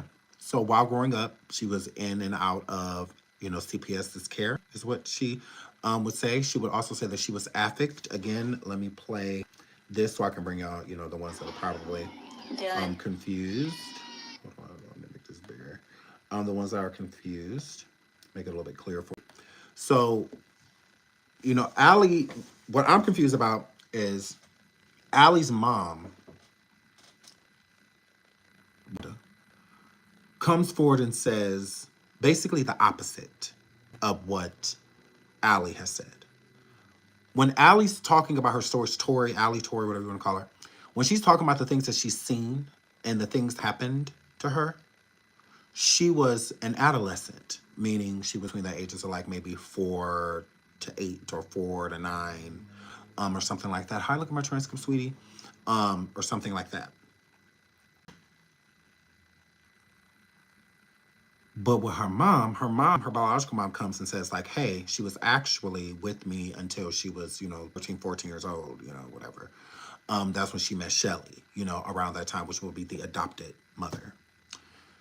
So, affliction comes in is that Allie explains stories about when she was a lot younger.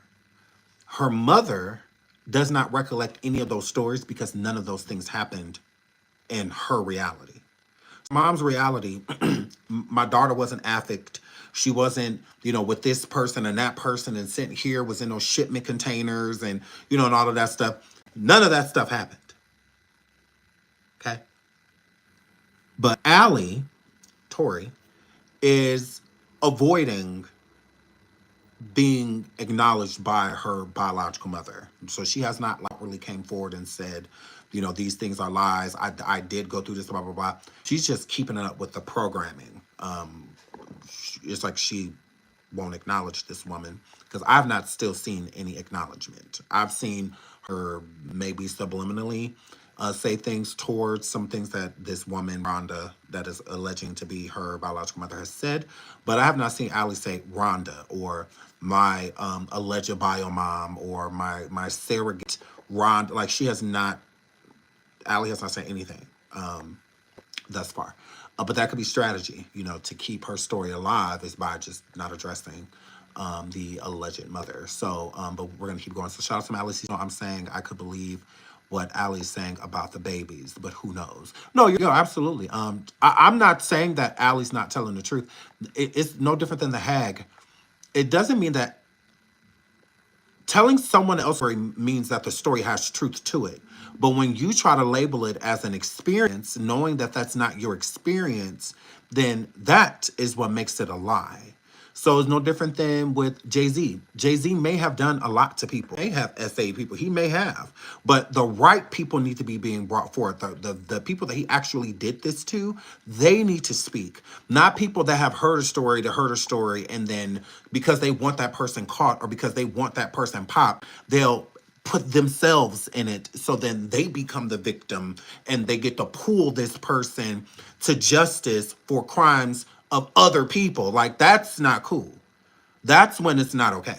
That's when it's like, look at here. Let's make sure that the right people are getting their justice. Let's make sure that the right predators are being listed. Like, let's do that instead of just putting a label on somebody because there's assumptions out there about them. Like, that's crazy. So, yeah, there was other super stickers. Shout out to Love Jan. She says 58 billion in damage so far in Cali. So many people and pets are just out in the streets right now. Oh, please hit the like, please hit the like, please hit the like. Thank you so much for the super sticker, sweetheart. And that is super sad because, I love dogs. Cats, but I love so I would hate to see a dog just like outside, like nowhere to go, like no. But yeah, so shout out to Callie, and we will keep Callie in our prayers. Please hit the like, please hit the like, please hit the like. So, with Allie not coming forward and acknowledging Rhonda, I can't say that Allie is a liar. I can't say that Rhonda can. She's really her mother, and But Allie said this. I'm gonna play this again so y'all can see what I mean. Right here. Was it? No, this. Sorry.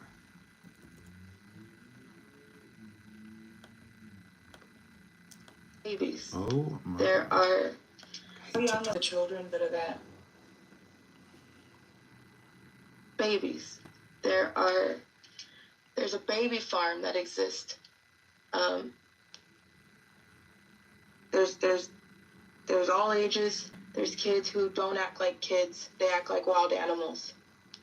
See, she's not telling a story. She's saying an experience. She said there's wild kids, they hiss at you, all of this stuff. Okay, so you're saying this as if this happened to you.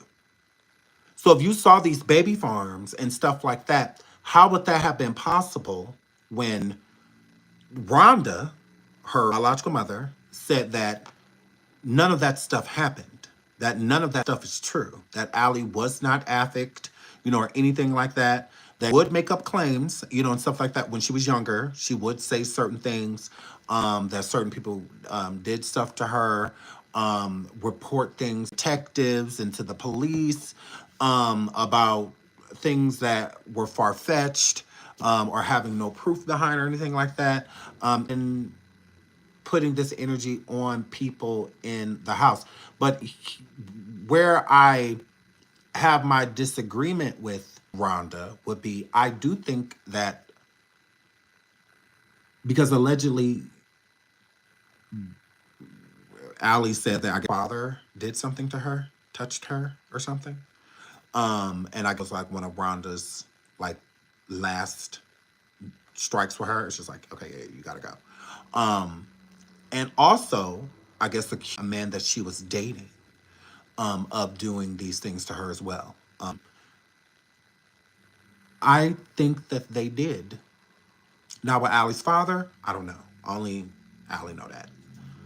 But the man that you were allegedly dating, Rhonda, that she went and told the police about, I believe that happened.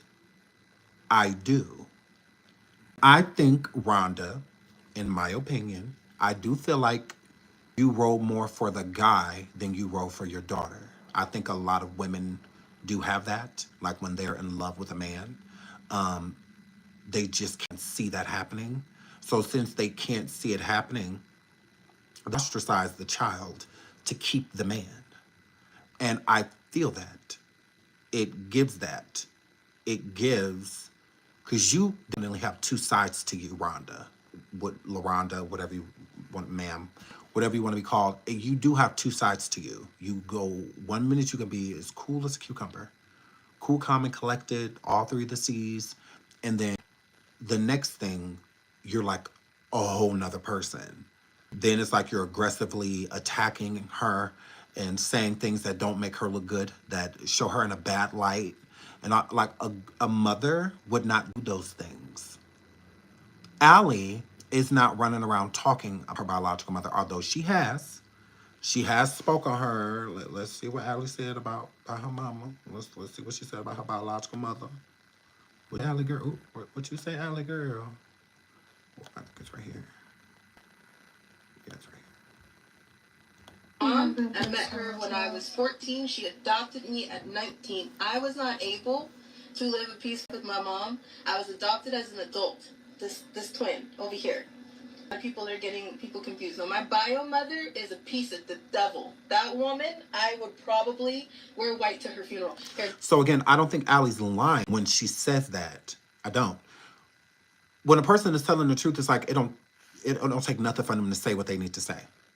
It don't take nothing. So not like literally be the devil, Rhonda, but to Allie, Tori, whatever you like her to be called, I think that she's seen more negativity from you than positivity. The good does not outweigh the bad.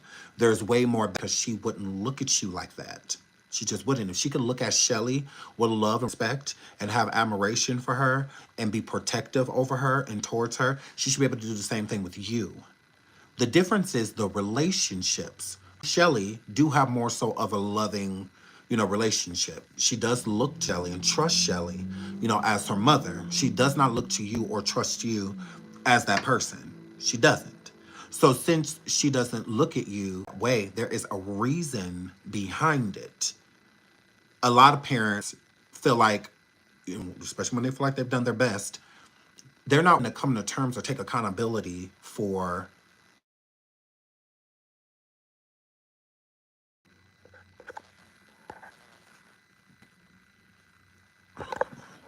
Sorry, I was getting a call. Hold on. So yeah. Some parents don't want to take accountability for the bad things that they've done or when they drop the ball. They don't. So it's hard. Some parents to talk to, like you really can't. Some parents are so stubborn that you kind of just got to just take it or leave it. In Black communities, it is harder to have a conversation about something you're trying to get over, because I do feel like Black people get really offended quickly when it comes to their kids. So just like they'll jump out of a bag if somebody else come and try to tell them about their parenting or who they are as a parent or what they should do as a parent, and they'll get really offended immediately. I feel it's the same way when they try to, because children, to me, I always said, are the best report card. You want to know how a person is as a parent? Talk to one of their kids, because they've been raised by them. Who better to tell you about their parenting than someone that has been parented, I said people. So children are the best report card. And if Allie feels that way about Rhonda, if Tori feels that way about Rhonda, then again, her report card on you is not good. It's not well. And that we're not just going to erase that because she was a problem or she was troublesome. All of that, oh well, that doesn't get deleted. Oh well, because she was a lot to deal with. And she was doing this and she was doing that and she was doing, oh well. Those are the cards you were dealt. You should have thought about that while you were laying on your back. Don't think about it when you get up. Don't think about it when you 5-6 months pregnant. You think about that before, that type of stuff. So when you laid down with her dad and had a great time and created her, you should have been thinking about the aftermath, you and her father, okay? It's too late to think about it, conceive. It's happening. There is no what ifs. That's out the window now. Now you're living for somebody else. You're no longer living for yourself. And some people don't want to do that. And Rhonda, you definitely give that. Because if your approach is to get your daughter back, then why do you go from protection to attack? Protection to attack. How do you go from telling her to come to me, leave Shelly. It goes from that to she can't come here. She can't come nowhere I'm at. then what is all of this for? What is all of this for? Because it gives you two-sided. You get that girl back around you just to go back into the energy and the person that you were before. You keep reverting. So you're trying to show, that's why your eyes are so black. Because you're trying to show people someone other than who you are. You're not showing us who Rhonda is. You're not. Just like Allie isn't showing us who Tori is. She's not.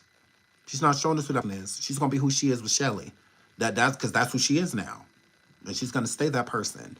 You can't change that. It's too late. She's approaching 40. Okay? 35 or 40, whichever one you want to say. Either one, grown as okay? Grown as okay. To clear her name. She can't do that without her daughter. You don't get to clear your name separately. Not at all. If my kid was on social media doing what Allie did or said about her, then you got with her. I would have to do it with my kid. Because what's debunked? Allie on this side saying what she's saying, and Rhonda will be on this side saying what she's saying. There's the truth. The only way to get the truth is for them to speak. Because then you pay attention to what the people are agreeing with. So if and Rhonda have a conversation with each other, and Rhonda say to her, well, girl, you don't talk to us about kids when you wouldn't got an abortion, when you were umpteen years, and whatnot. If Allie does not disagree with that statement, then we can write that down as a truth. Then we know that is true. So you got to do that together. You can't do that separately. So there's no way of her, because Allie is who put that perception out there of her. The only way for the perception to be changed to where Rhonda is not a monster mom or the devil or whatever, then Allie has to say it. Tori has to say it. Not Rhonda. No. And it's no different with Tori. Tori don't get to debunk, or Allie, she don't get to debunk what Rhonda's saying. Like, you don't get to do it. You need to do it with her. So you can't come she can, but to me it's falling on deaf ears because it's just your word versus hers. And neither one of you seem truthful. I think there's truth in Allie, just like I think there's truth in Rhonda, but I don't think that either one of them are saying it. I think both of them are narcissistically trying to protect themselves. I think Rhonda has made a lot of mistakes when it came to raising Allie. Allie was the oldest, and with the oldest, they go through everything. They go through the most because they can understand more. They can process, things differently than the younger ones. They have no idea what's going on. The older one knows everything. So processing things are completely different. And then another thing that I think parents don't notice is when you first start off with your first kid, you are different than when you have your kid and your third and however many that you have because of the time switch. So you go from spending all of your time on one kid, they're used to that. That's why you got to ease the kids in together. You want them to be as close as possible, making them get along, all of that, because there's going to be civil rivalry. Like, it's going to happen because of time. When it's just one kid, it's easy. It's just one person that you two, oh, look at me, mom, look at me, dad. Like, no big deal. But then when the second one comes along and everybody's different, so the first kid may be talented in like sports. The next talented in like music or playing an instrument or something like that. And depending on which one is going to go further is the one that you're going to pay more attention to. So if you feel like this one is really good with it and this music may go really far, you may put a lot of attention into them. It not mean that you don't love your other kid or that you don't believe in what they have going on. It's just you have a feeling. Either way, that kid is going to feel some type of way. You can't make me believe Solange did not feel some type of way about her parents when it came to Beyonce when she was growing up. Yes, she did. Now, I may have changed when she became an adult, but I do think, why was she not? Why would she not? Everywhere they go, Beyonce, Beyonce, Beyonce, Beyonce.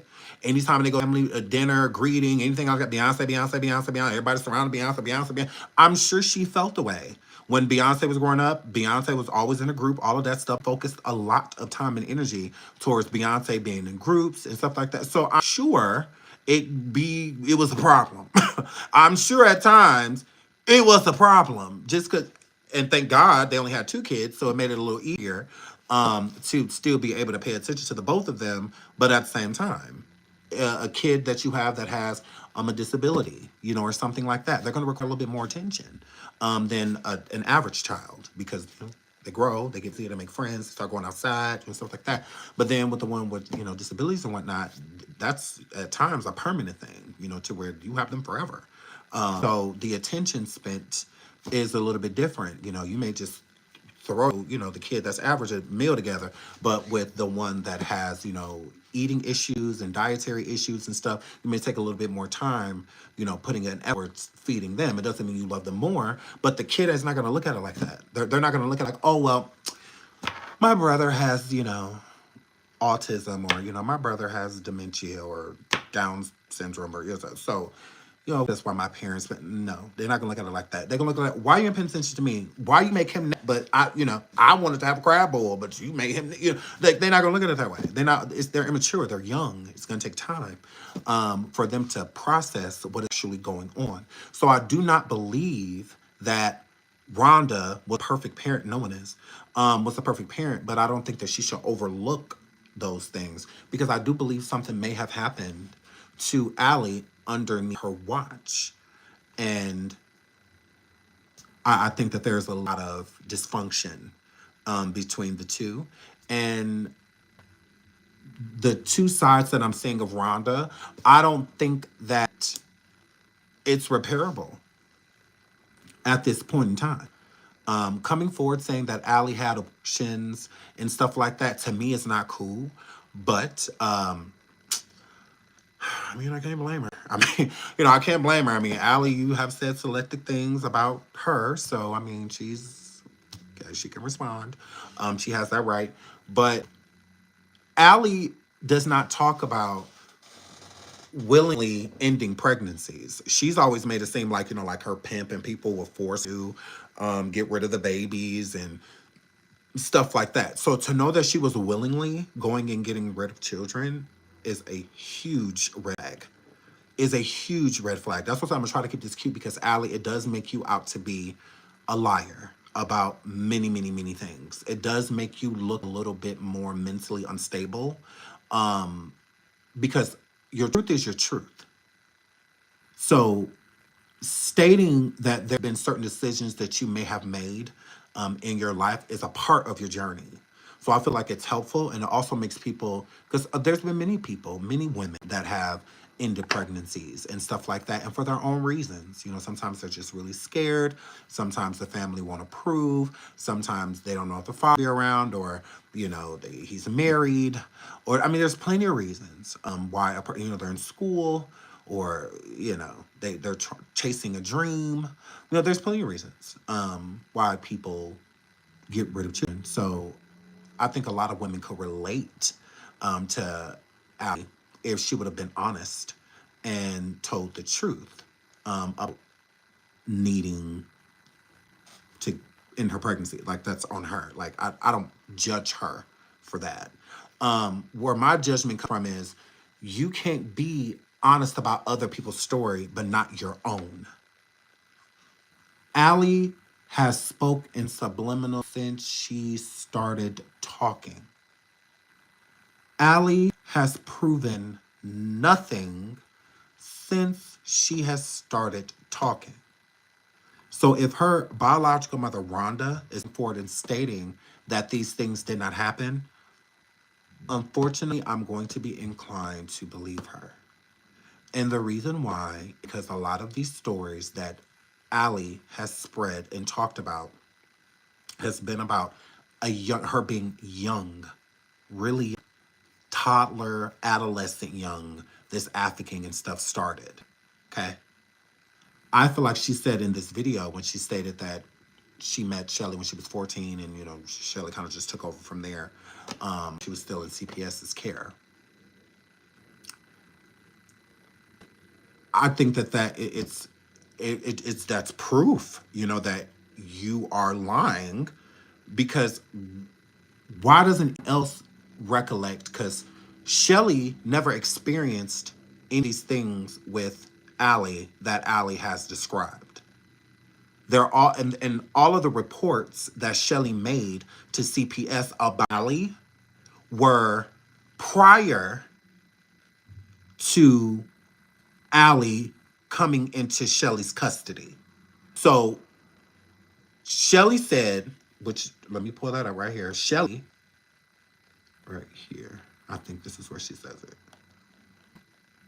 When CPS finally relented and let her be placed with me, I was seeing a lot of things that I've never seen before. I've worked with a lot of troubled kids, a lot of kids that needed help, but I never saw the behaviors that I was witnessing with Allie. She would be up all night.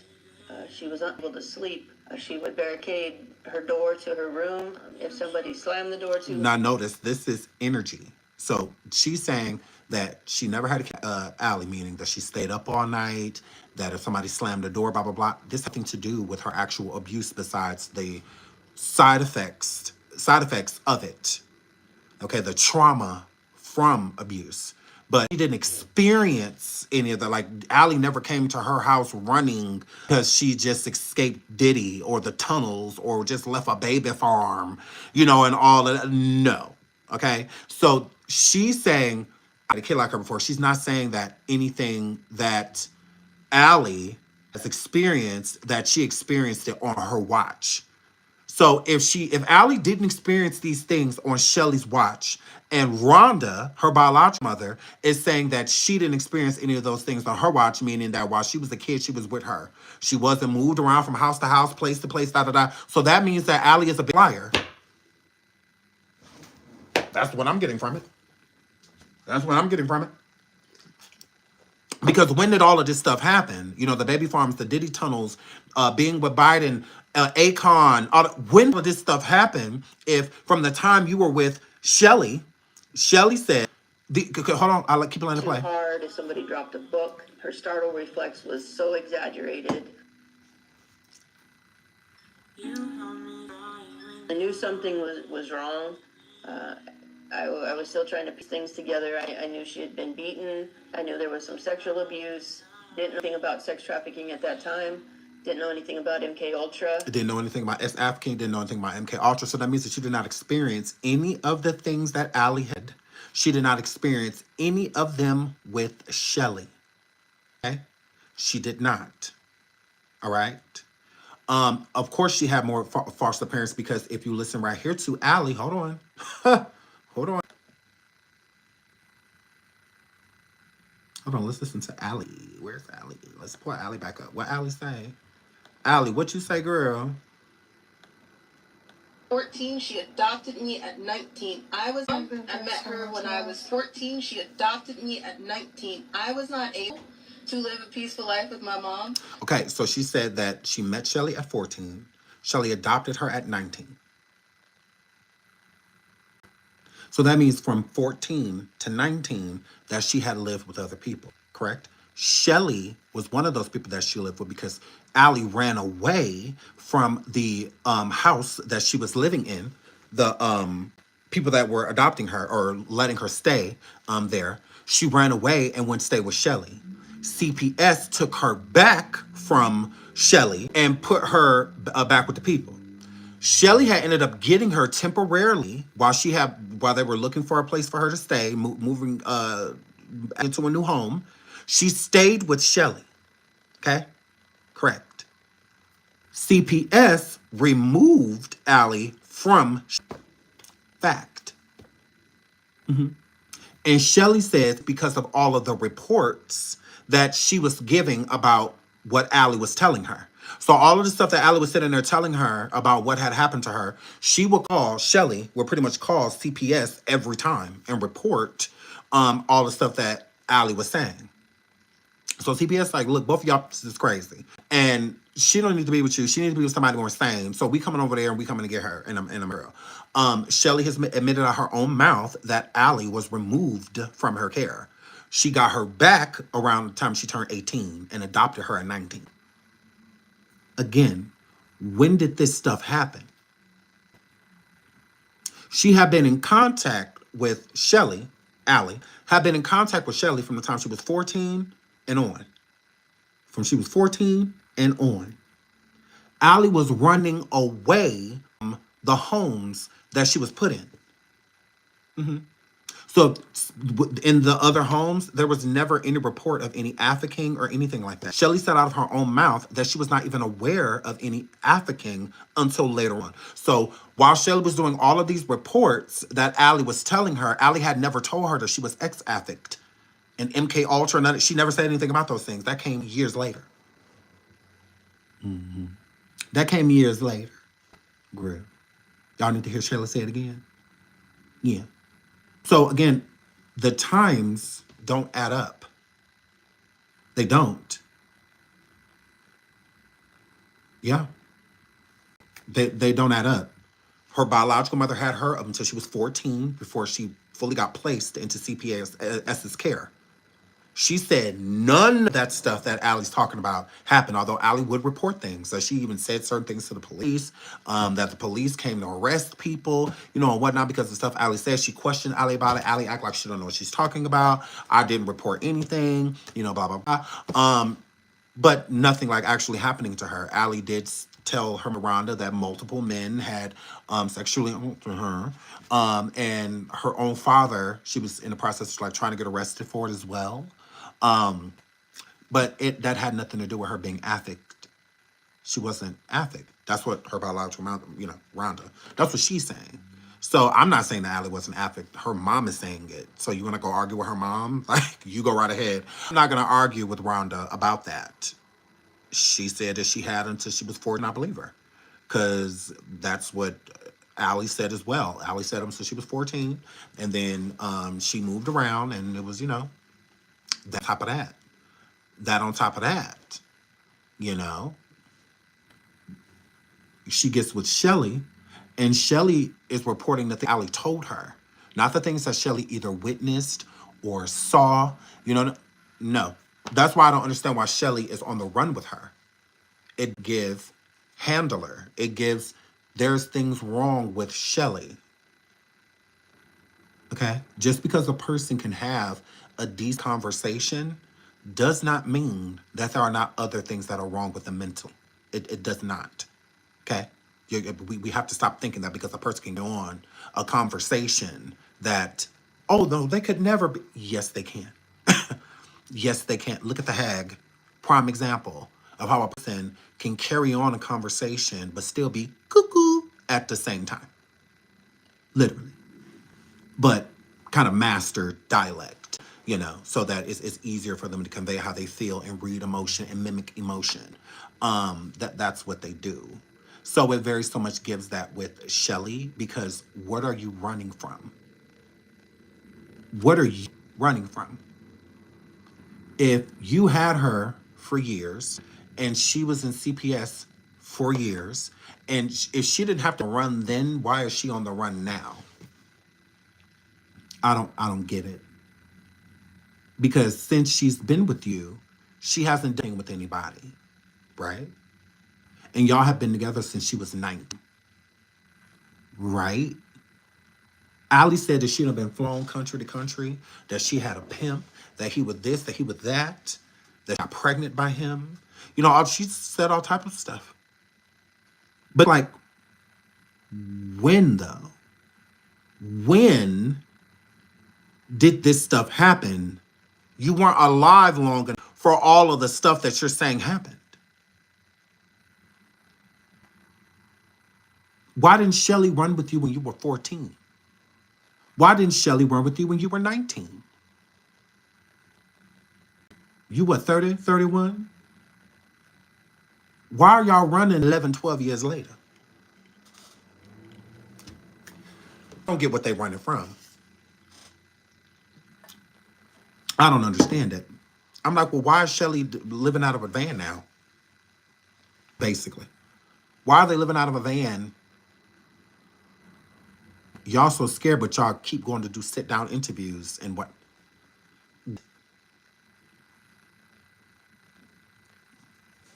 It doesn't make any sense. It doesn't. But we're supposed to ignore these things. No, we're not going to ignore them. They should explain them. Allie should explain them. Shelly should explain them because we don't understand. Y'all keep going live speaking in innuendos talking about some save the children when Allie allegedly out here ending them.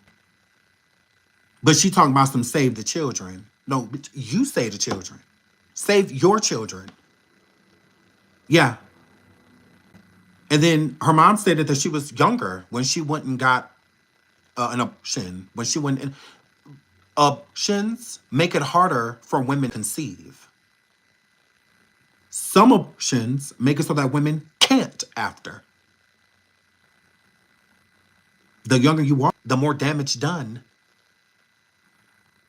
You ain't even fully developed yet, but you already getting rid of babies. That can't be the reproductive system. It can't be. But we supposed to overlook that. Because she's always said that she don't know if she can have kids. Well, why not? Most women that have abortions and don't have children, but want kids, but have an abortion because of their circumstances, usually want to be parents. They usually want to. Yeah, that's why they be so scared after getting rid of a child, because it's something that they really want. It's just usually just not the right time. You know.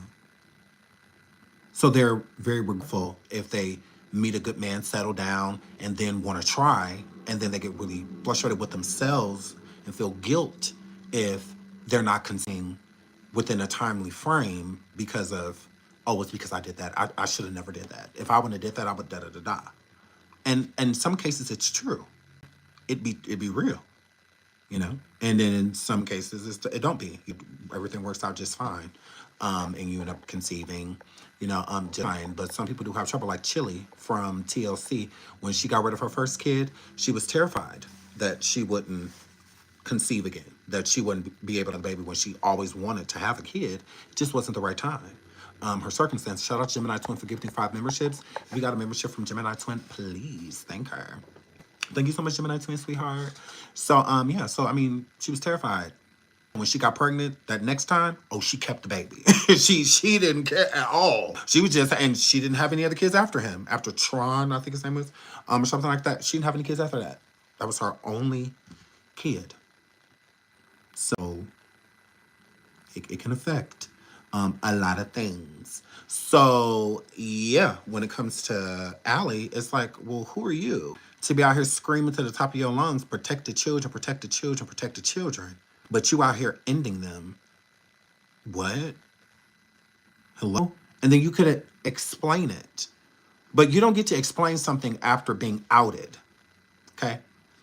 Your man cheating on you, your girl cheating on you, somebody give you the tea, and you find out that it's true. We don't want to hear none at that point. We don't want to hear none at that point. Even if we're asking questions, they're all rhetorical. They're all rhetorical. Like, yeah, you don't get to, no.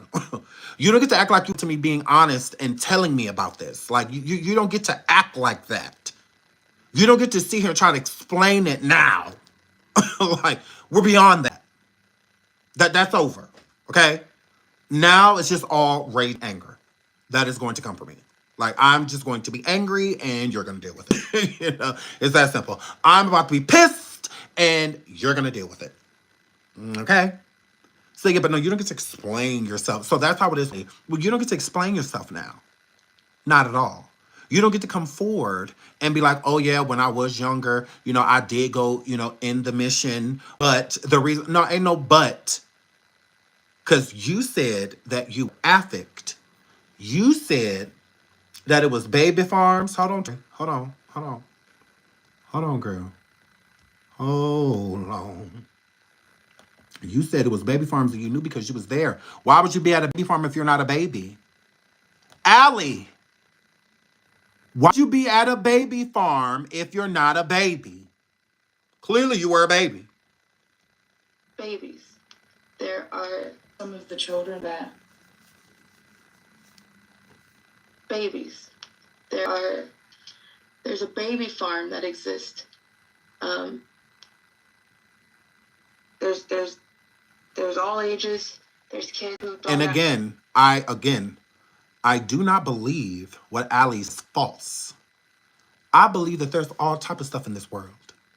All type of stuff. Just because I haven't seen it or may not know about it, don't mean it don't exist. Okay? I'm not saying that at all. What I'm saying is, it is not okay to adopt other people's stories and project them as your own. It is not okay. I do not get to go online and look at conspiracies of things that may be real, that may be, and then add myself into the conspiracy because I'm in such belief of what's going on. So now I'm going to go lie and get attention off other people's stories and other people's experiences. And now list myself to have gone through those same things. When Diddy got popped, here come Allie coming forward. Oh yeah, I told y'all there's tunnels that go from here and there, and you know, blah blah this and blah blah blah. So you are adding yourself into it, meaning that you walked those tunnels, meaning that Diddy had you. That is what you are saying. So that needs to be true. Now, I'm not saying there ain't no tunnels. I'm in there wasn't no churn that was here and that. Who knows? Anything is possible. It very so much is. But you do not get to lie about things that may be real because you want attention, because you have no self-esteem, because you are delusional, because you need help and you don't want to seek it. So you want to take people out here that need something to believe in and make it you, knowing you're not telling the truth. Knowing you're not. Faking like I have cancer and starting a channel to uplift people that have cancer, you know, and whatnot. Whole time I don't. Whole time I don't. But I'm going to make you think that. Yeah. And I'm going to make you want to look out for me and help me and give me money. You know, all the time. I'm going to make you want to feel those things. Whole time, it's not true. Why would a person not feel bamboozled? Because this is what they're doing. This is it. And I'm coming forward lying to y'all, telling y'all about symptoms and stuff because I'm researching other people's stories. So because I'm telling y'all symptoms that other people that have had cancer had, y'all believe in me. I done shaved my head. Y'all believe in me. I'm telling y'all I'm coming from chemo. Not taking y'all with me, showing y'all nothing. No receipt. But I'm just saying it. And who wants to say that somebody's faking cancer? Who wants to do that? Don't nobody want to do that. Because who would want to think that somebody will lie about something like that? Right? But if I say something, I'm shaming sick people. I say something, I have something against people with cancer, and I'm belittling people with cancer and whatnot, all because this person's lying. Like, no, I'm actually trying to protect people with cancer by outing someone that's not telling the truth about it. So you may not like my delivery, but it's what I'm doing. It's no different than the victims. I'm protecting them by outing people that lie about it because they need to be. They need to be discarded so that we can bring the focus back. Because if you stop paying attention to the people that's not telling the truth, you'll start paying attention to the people that are. But the ones that are lying are way more salacious and entertaining than the ones that are the truth because there's nothing entertaining about trauma.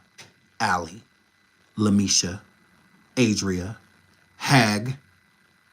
There's nothing entertaining about trauma.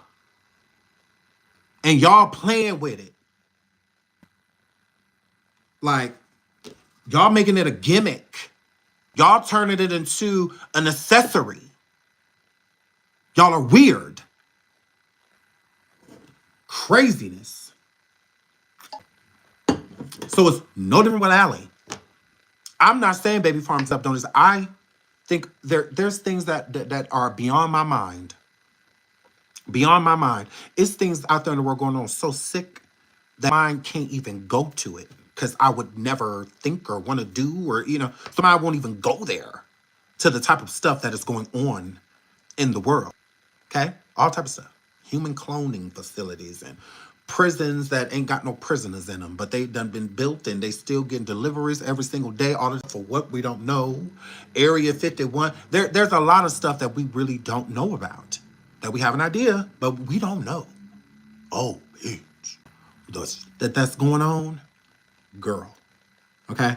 And in order for it to go on, it takes the people that says that we can't do it. Those be the main ones doing it. Because get away with it. Correct. The ones that say, nope. No, you can go to jail. You can go to jail. Those be the ones that be the leaders. Correct. They be the leaders of the shit. You know, the Clive Davises and, you know, literally. Correct. Be the leaders of the shit. But that you get to lie I don't get to go research Bohemian Grove and then tell y'all that, oh my God, I went to Bohemian Grove and, you know, da da da da da. And this person was there, they this, and my friend was there. And I don't get to lie. That is not okay in a world that people actually want to believe y'all. Like, we want to believe you. Like, why lie to us? So, back to the baby farms. She said that it was baby farms and all of that stuff. And again, I don't think that she's lying. But you have to think, in order to see a baby farm, you would have had to have been one. What other reason would you have been there? You're not lucky enough to see something that illegal and survive it if you're not a part of it.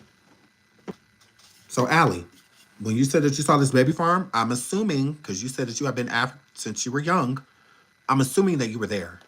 Like kids, like wild animals. They hiss at you. They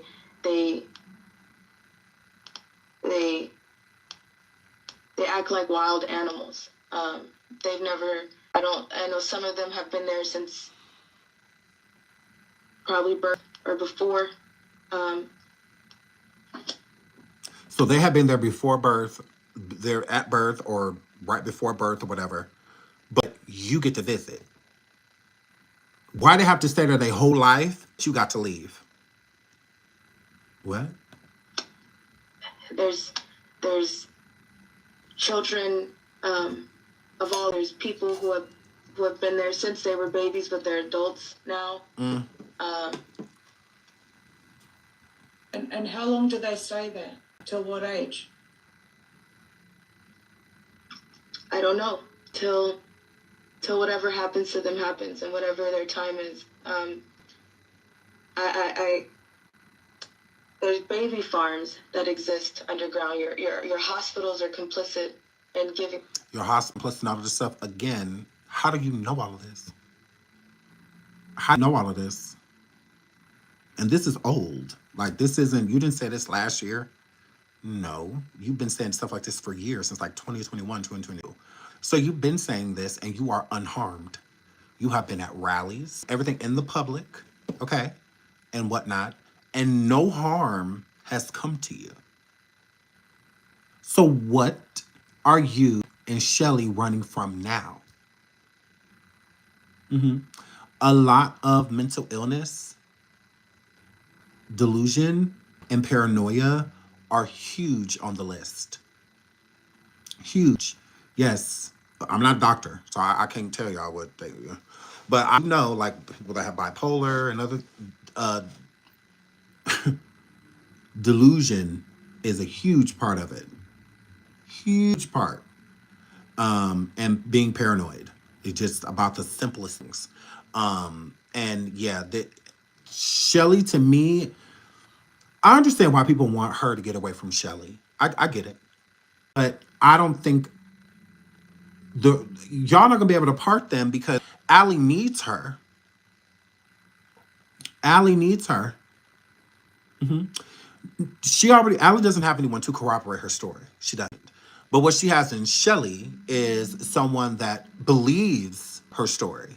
So with Shelly believing her, she has a yes men. Narcissists love yes men. People that truly don't disagree with you about the things that you about, but will disagree with the things that you don't necessarily care about. So if Shelly don't like a way that Allie do her hair, not a big deal. But if Shelly questioning parts of her story and being like, oh, well, I don't know if that has, at that point in time, because I had saw you around that time and you didn't say anything to me, that would be a problem. That would cause an issue. They would have probably an argument over something like that, because Allie has never had to explain. She's never had to really go into detail about these allegations that she has made against people. Many celebrities, from the Beyoncés to the Akons, to the Donald Trumps, to the Jordans, the Hunter Bidens, the Denzel Washington. She's made a lot of claims. She's made so many claims against people, stating that she was a party favor. Young Jock Birdman, some others. Even think about the affidavit. The affidavit was about Birdman. It wasn't even about Diddy. It was more so about like Birdman. and whatnot. So Ti, correct. So she made a lot of allegations against people, and she's never had to explain them. And I'm not talking about explain the trauma. Talk about how this even happened. It's not good enough to say that a pimp brought you around someone when no one has seen this pimp, talked to this pimp, nothing. Not at all. You said that some of these events that you were at, you were underage. You were not of age when you were at these parties and places, and neither were the people that were with you or the friends that would come. You state that you saw things happen to children. You saw things happen to infants. You've heard bone crackings and, babies being hurt and harmed in the room next to you, screaming so loud. You say that you've been through and heard things, yet you've had to prove nothing. You said you went abroad. You over and stayed in a country with another man, and he was like a prince or something like that. None of that has been proven. None of it. That is a problem. Okay? That is the problem. You don't get to be a nobody, but have been around everybody. See what I'm saying? How does a nobody access to everybody? How does that happen? How does that happen? You done dealt with Russia and all of that, and you still here to talk about it? Are you kidding me? Are you kidding? It's not just state to state, it's country to country, according to you. Why weren't you running then? Because you used to run away. Yeah. Running away is not being trafficked. Because you used to run away from the adoption homes after you turned 14 so that you could try to get back to Shelley. And you also when you stay with your mom. But they clearly didn't last too long. She would either find you or, didn't sound like it lasted long. So, again, when did it happen? When did this stuff happen? Your mom said that you were voluntarily there sleeping with people. She said that. Okay? She said that her sister, your mom's sister, took you to get rid of your child. Correct. You said that your mom, your biological mom, Rhonda, was selling children and stuff like that. Rhonda said no, but there was something about her that was being discussed about her selling a baby. Nothing, which would be Tori. But Rhonda said she's never sold any kids or anything like that. She's like, what are you talking about? Allie is a lie. And girl, Lamisha, girl. Correct. Ooh, not Hugh Hefner wouldn't give Tori a wink. I cannot. Shelby turned her out. Ooh. She said Mexican foster mom sold her for 10K token.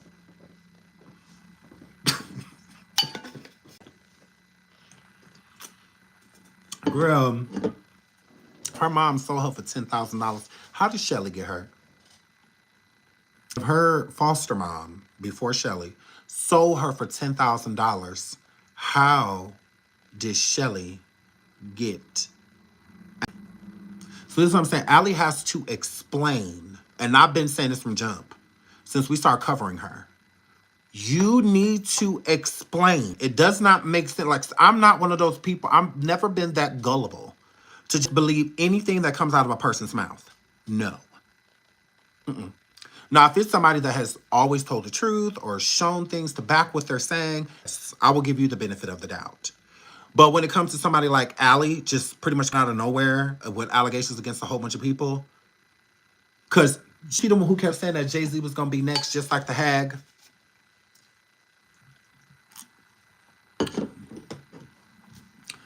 It's mighty weird that you do get allegedly popped. You're quiet as church house mouse. You're one of the main people, Allie, that was going around saying Jay-Z was next. After Diddy, you said it in multiple interviews that Sean Carter was next. Even before you had left, when you came live, super crying and all of that. Talk about some, just do it, just do it, just do it. Just kill me.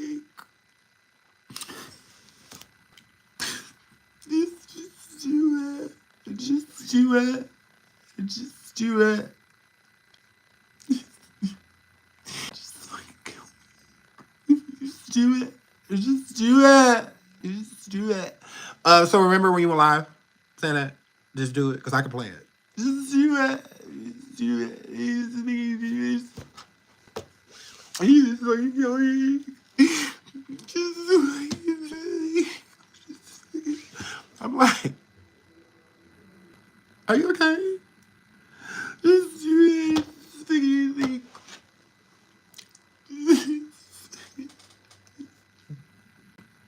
This is fucking scary.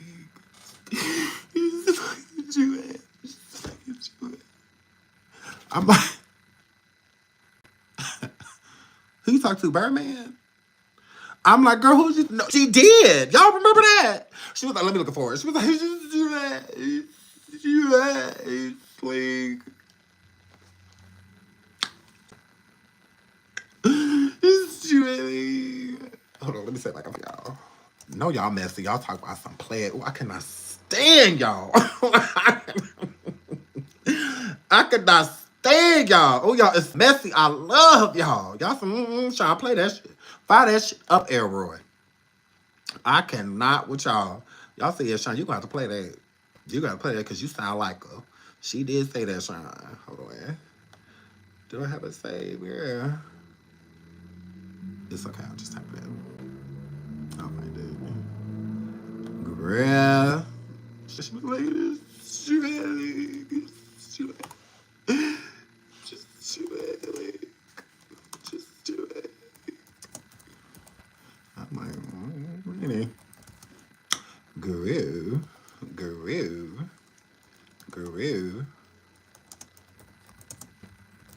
Let me type in TikTok because I'm sure that'll help the clip. There we go, boom. That's it. Oh, God, I can't stand it. Come on now, where my clip at now, girl? She said, just do it. Just do it. Is this it? Just do it. Hold on, because let me show y'all this too. Allie Carter's lip. Hold on, because I told y'all, look, before he got popped, it's mighty weird. She's just like the hag. It's mighty weird. Jay-Z got popped. That's what she was saying. Latest live. She says that the newest arrest is due to Rock the Nation.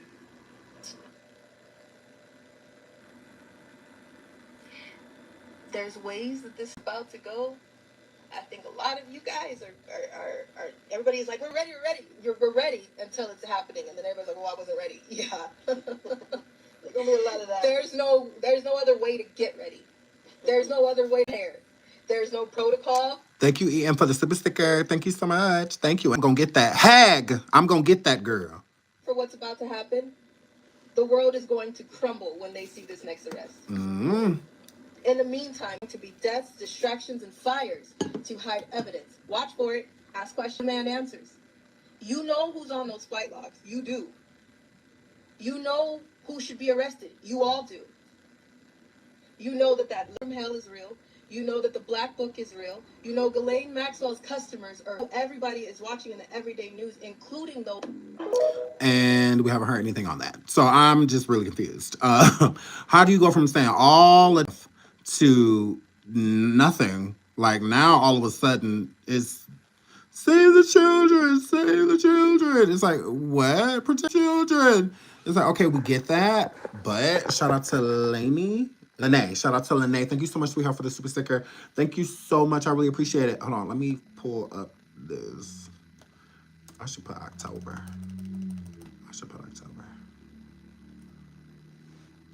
Maybe it's just a little word. Because I do not feel like pulling up my video, bro.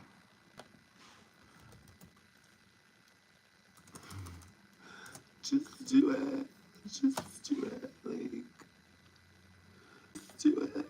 Like. Hold on, listen to her talk about how she escaped Diddy.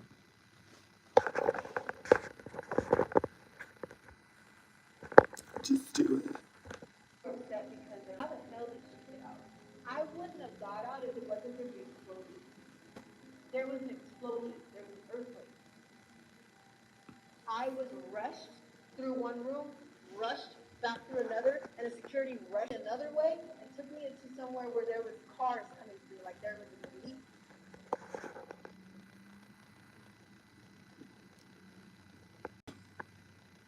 An explosion or an earthquake? Which one? Girl, look. She said she escaped because I was wondering the same thing, just like y'all. How the hell get out? How the hell you get out? Look, y'all. There's people who are upset because they're like, how the hell did she get out? I wouldn't have got out if it wasn't for the explosion. Ooh. There was an explosion. There was an earthquake. I was rushed through one room, rushed back through another, and the security rushed me another way and took me into somewhere. Who do all this on the run? Who do all of this on a run? You could do public engagements, public speaking while on the run, girl. What, was you a surprise guest? Because these type of people use on flyers and... No, y'all. I'm just saying. When you do public speaking, you got to promote it. So would they just say special guest? Like, girl. La la la la la la la la. Oops, I fast forwarded. There was an explosion. Oh, not an explosion, Lord.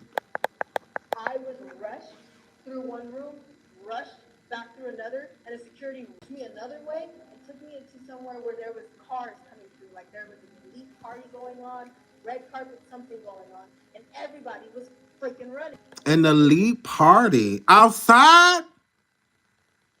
Oh my God.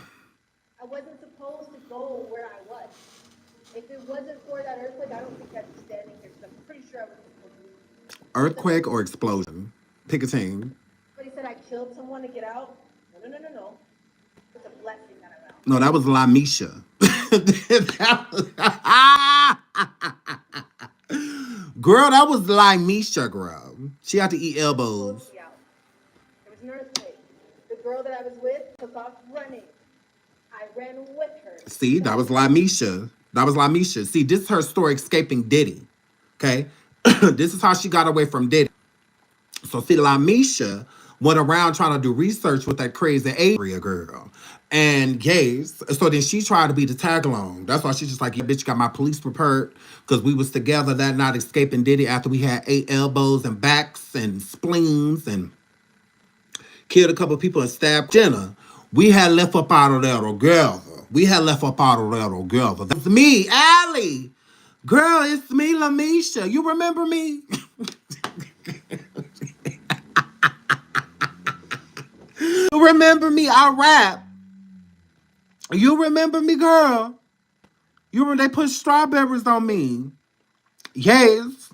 They put kiwis on you, bitch. But they had strawberries on me. It's me, Strawberry Misha, girl. That was me. We was holding hands, bitch. You follow me. I said, girl, come on, girl. That was me. You don't remember me, girl? How do you not remember me? I saved your life, bitch. The audacity. That's Erica.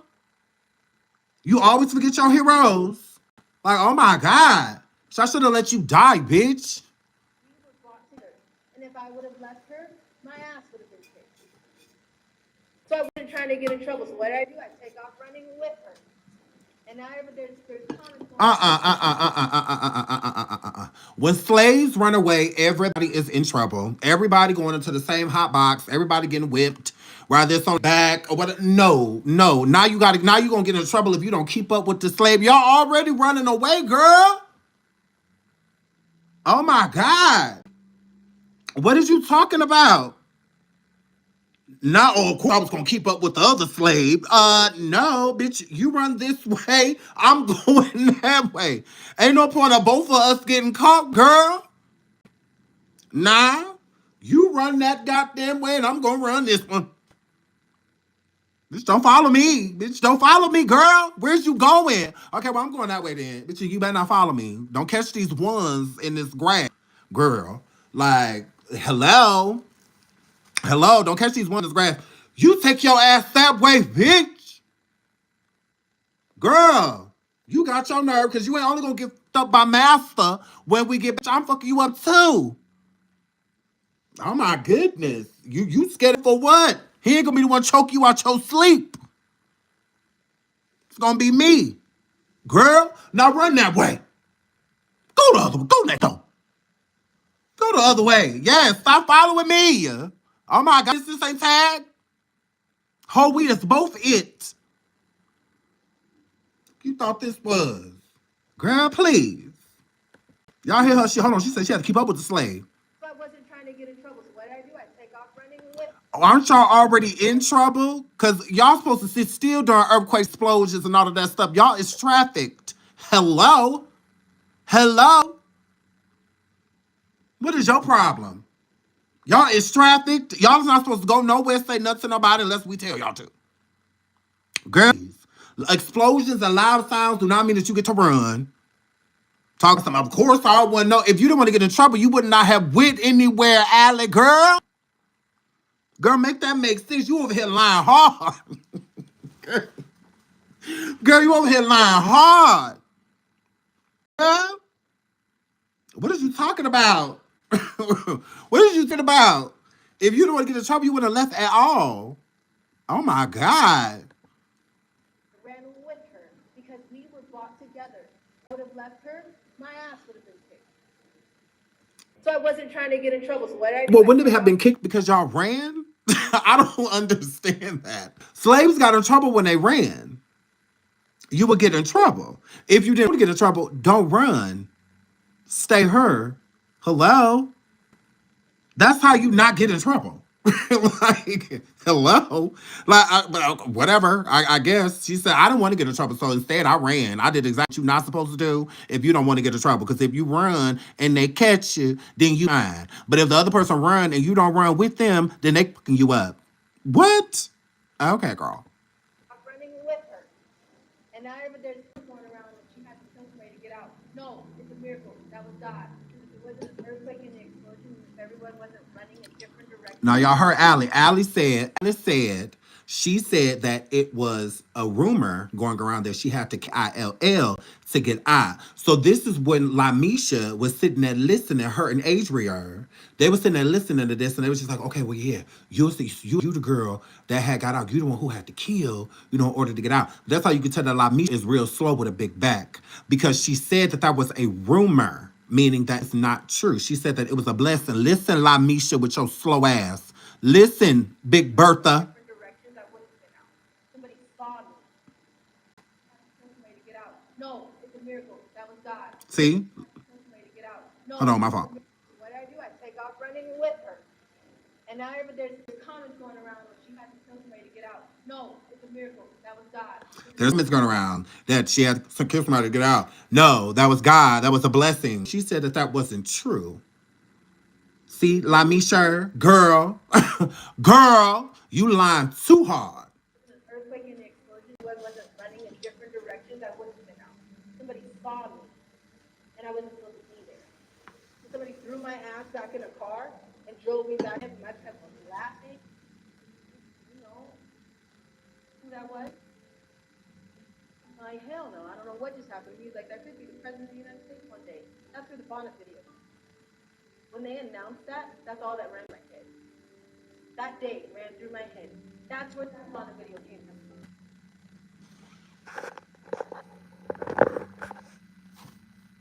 So you mean to tell me that an earthquake happened, then you said it was an explosion, then both, again, just in reverse, and it was chaos, everybody was running. You said that you followed the girl, that you took her, because if you wouldn't have, then you would have got trouble. Just to get outside to get caught by the people that took you back to your pimp, and you got out the car, he was laughing, or you got in the car, he was laughing.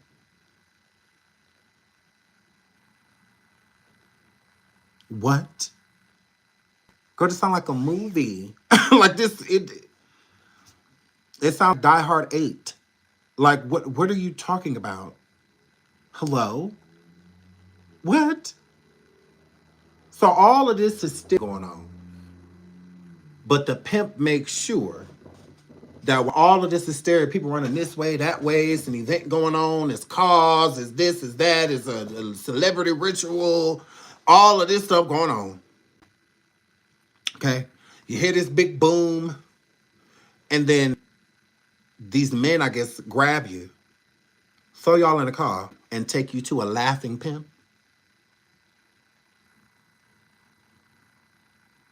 What?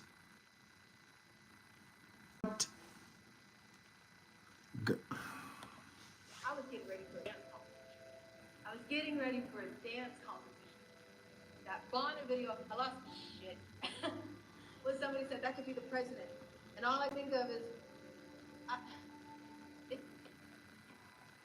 I'm out. And now he's gonna be the president. You gotta do shit. I was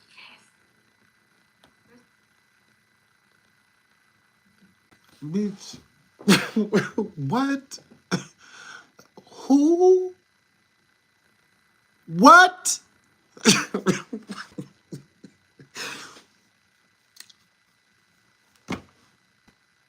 I was getting ready for a dance competition.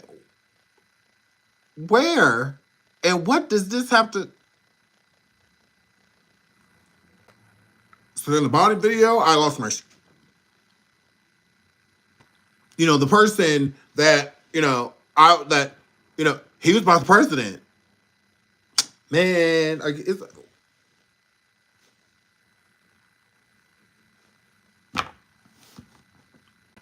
Huh?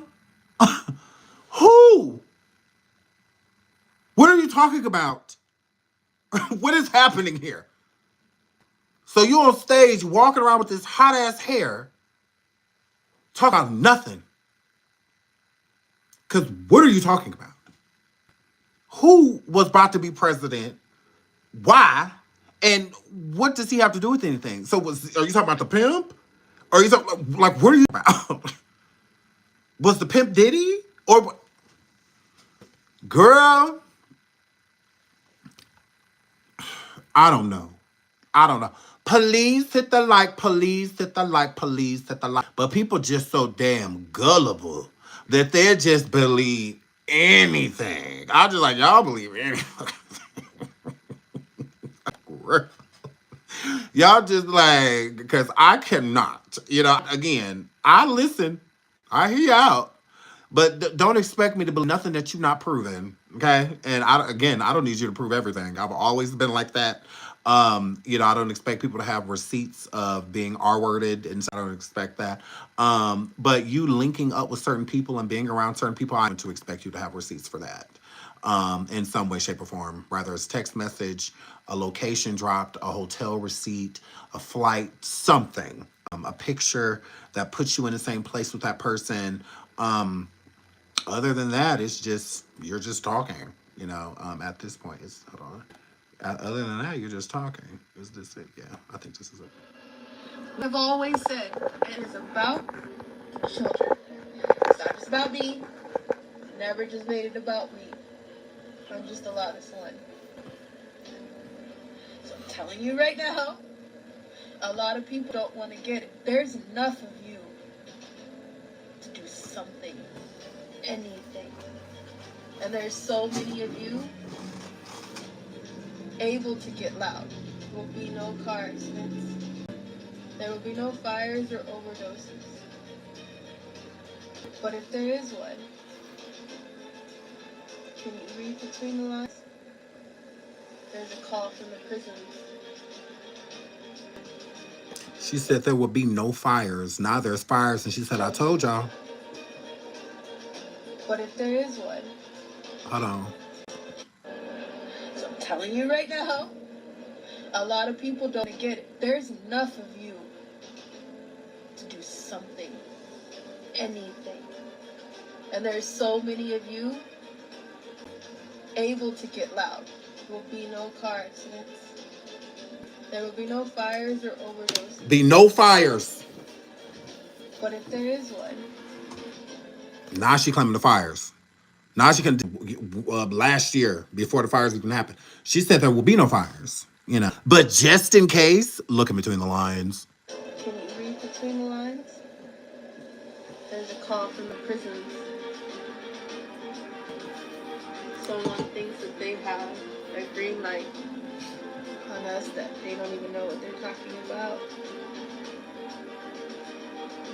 I'm telling you right now, just so you can focus before I go. I'm something happens to us after we get off this live, in the meantime, I just want you to know I have dropped paperwork, documents, information on everybody around the world. And I'm telling all of you insurance holders that are watching right now, when you're dead, there is no point for you to sit on that information. Do you hear me? We are no longer here. I expect you to prove, I beg you, please let everything unredacted. As of right now, I've kept everything redacted. Oh my God. A lot of stuff. I've been letting stuff out. Girl, you is alive as hell. You is alive as hell.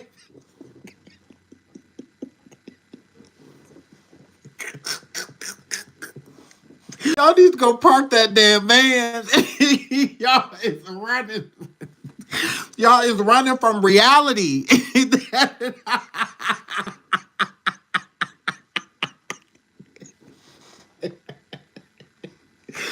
Bitch, not release the information, girl. Who released the cracking, bitch? Release the cracking. Who, this did not age well at all. Girl, so if did nobody have to release nothing, then that means, because y'all ain't dead.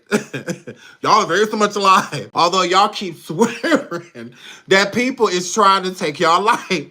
Talk about something we just found out. They was given the green light.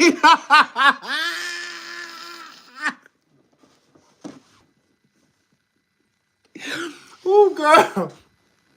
Oh, girl, I ain't never seen people that want to die so bad. Like, girl, I ain't never seen anybody want to die so bad. Like, girl, she like, in me. What are you waiting for? So, girl, I cannot. How you mad that people don't want to kill? How you got an attitude that people don't want to take you out? Like, so you guys know me? Like, why not? Like, but why though? You know, like, girl, she said, hold on. She said they was giving lights. I cannot. Okay, when I say that I cannot. Girl. Woo, girl, I am like not about to do this. Oh, let me put a. Because, girl, I want the one to where she's like, just do it. Just do it. Like, girl, what poor thing? Why you want to die so bad, sweetie? Girl. Is it because you can't prove nothing you're saying? Because, girl, I cannot not. Oh, hold on. Ooh, let's get us for this. He'll tell the woman no. Did y'all see this? Did y'all see when? He'll tell the woman no. Did y'all see when Young Jock responded to Allie affidavit? Because she, girl, just like the hag be getting popped, Allie be getting popped too. So Young Jock responds to Allie Carter's affidavit because she put Birdman, Young Jock, and a few others inside of the affidavit. And they pull up a whole thing like, well, they have your name here on the affidavit with some young lady named Allie Carter. It's graceful. I only saw the little affidavit paper say me, Denzel Washington, Birdman, right? Here's the thing. But I've even been to the Playboy Mansion where she said, a close friend of mine sent me the real rundown of what was said in this thing. That's crazy. You know what I'm saying?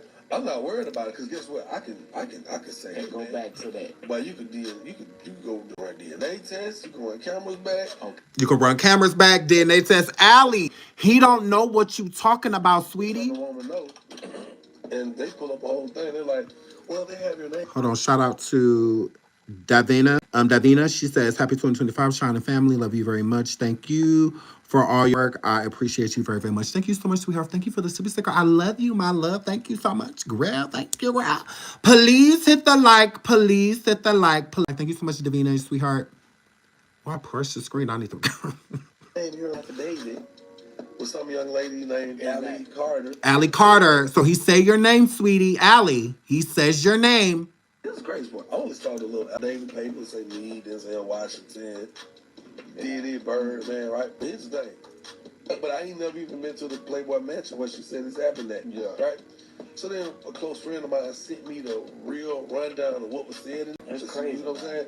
I'm not worried about it because guess what? I can say it. Go back to. But you can go run DNA tests. You can run cameras back. Okay. You can polygraph me. Ain't none of that shit coming back to me. That's because y'all like I got big deals on the table. This woman pushing this stuff out, and people coming on they just might post something like, yeah, but your husband was messing with little kids. Such and such. Baby, I ain't never touched no child. Allie, did you hear that, Allie? Because y'all, like I said, I got big deals on the table. This woman this stuff out, and people coming on my wife might post something like, yeah, but your husband was messing with little kids. Such and such. Baby, I ain't never touched no child. So how was that fair that y'all get to just go around saying whatever y'all want to these people, and they have lives, brands, all of that stuff, and you said these things about Jock and put him in that affidavit. Now here's the Allie. The affidavit was online, okay? Twitter and other places, and it's a picture of the affidavit that you were putting together. That affidavit was never turned in. It was never turned in. The affidavit was never turned in. The video that we watched, Allie said that if something happened to her, talking about her affidavit, that the people that have it should release it immediately. What? I thought you turned it in. I thought you said that you turned it in to all the necessary parties. What happened to that? Why don't the police have your affidavit? Why don't they? Charges can be brought up. Don't you want them to be incarcerated? Don't you want them to get in trouble for what they did to you, girl? Uh-huh. And these are just the celebrities that have heard thus far. So if people are wondering,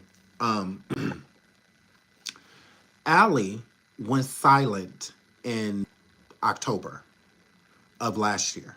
She just disappeared to where people thought she was missing. Jock came forward with this statement in October. This was in October. Released at the beginning of November. I think it was on that podcast, whatever. It was released like 11/4, 11/5 was when it was released. But he said this in October. So it's no coincidence that he started to shut the fuck up and whatnot. She comes forward with, just do it. Just do it. Just do it. Just do it. Like, or the celebrities or their people contacting you to let you know that you are lying and defending them online. And if you do not stop, then they're going to be forced to sue you and whatnot. Is this why you and Shelly won't get out that van? Is this why y'all won't get out the van? So it's hard for people to say that they served you if you just come around a mountain when you come. Because clearly Jock has a problem with what you said. He takes issue with it, brings up his brands. When celebrities start bringing up brands and stuff like that, lawsuit usually be the next thing that come out their mouth. Listen to Jock again. Ain't none of that shit coming back to me. That's because y'all, like I said, I got big deals on the table. I got big deals on the table. That brand. I got big deals on the table, Allie. You hear that? I'm pushing this stuff out, and people coming on my wife might post something like, yeah, but your husband was messing with little kids. Such and such. Baby, I ain't never touched no child. Why should he even have to say that, Allie? So just like people done popped Hag, they done popped you too. Yeah, Jock came forward and are a liar. Everything you said in the affidavit is a lie that you said about him. He ain't never even been to the Playboy Mansion. It's like, I've never even been there. So what the fuck is she talking about? Like, and Jock is pretty open. He's a known partier, and he ain't never posted no pictures of being, and he braggadocious. So he would definitely would have posted about being at the Playboy Mansion. What man wouldn't? What is supposed to be like heterosexual heaven, first hetero men, you know, you make it to the Playboy Mansion, you in there, you know.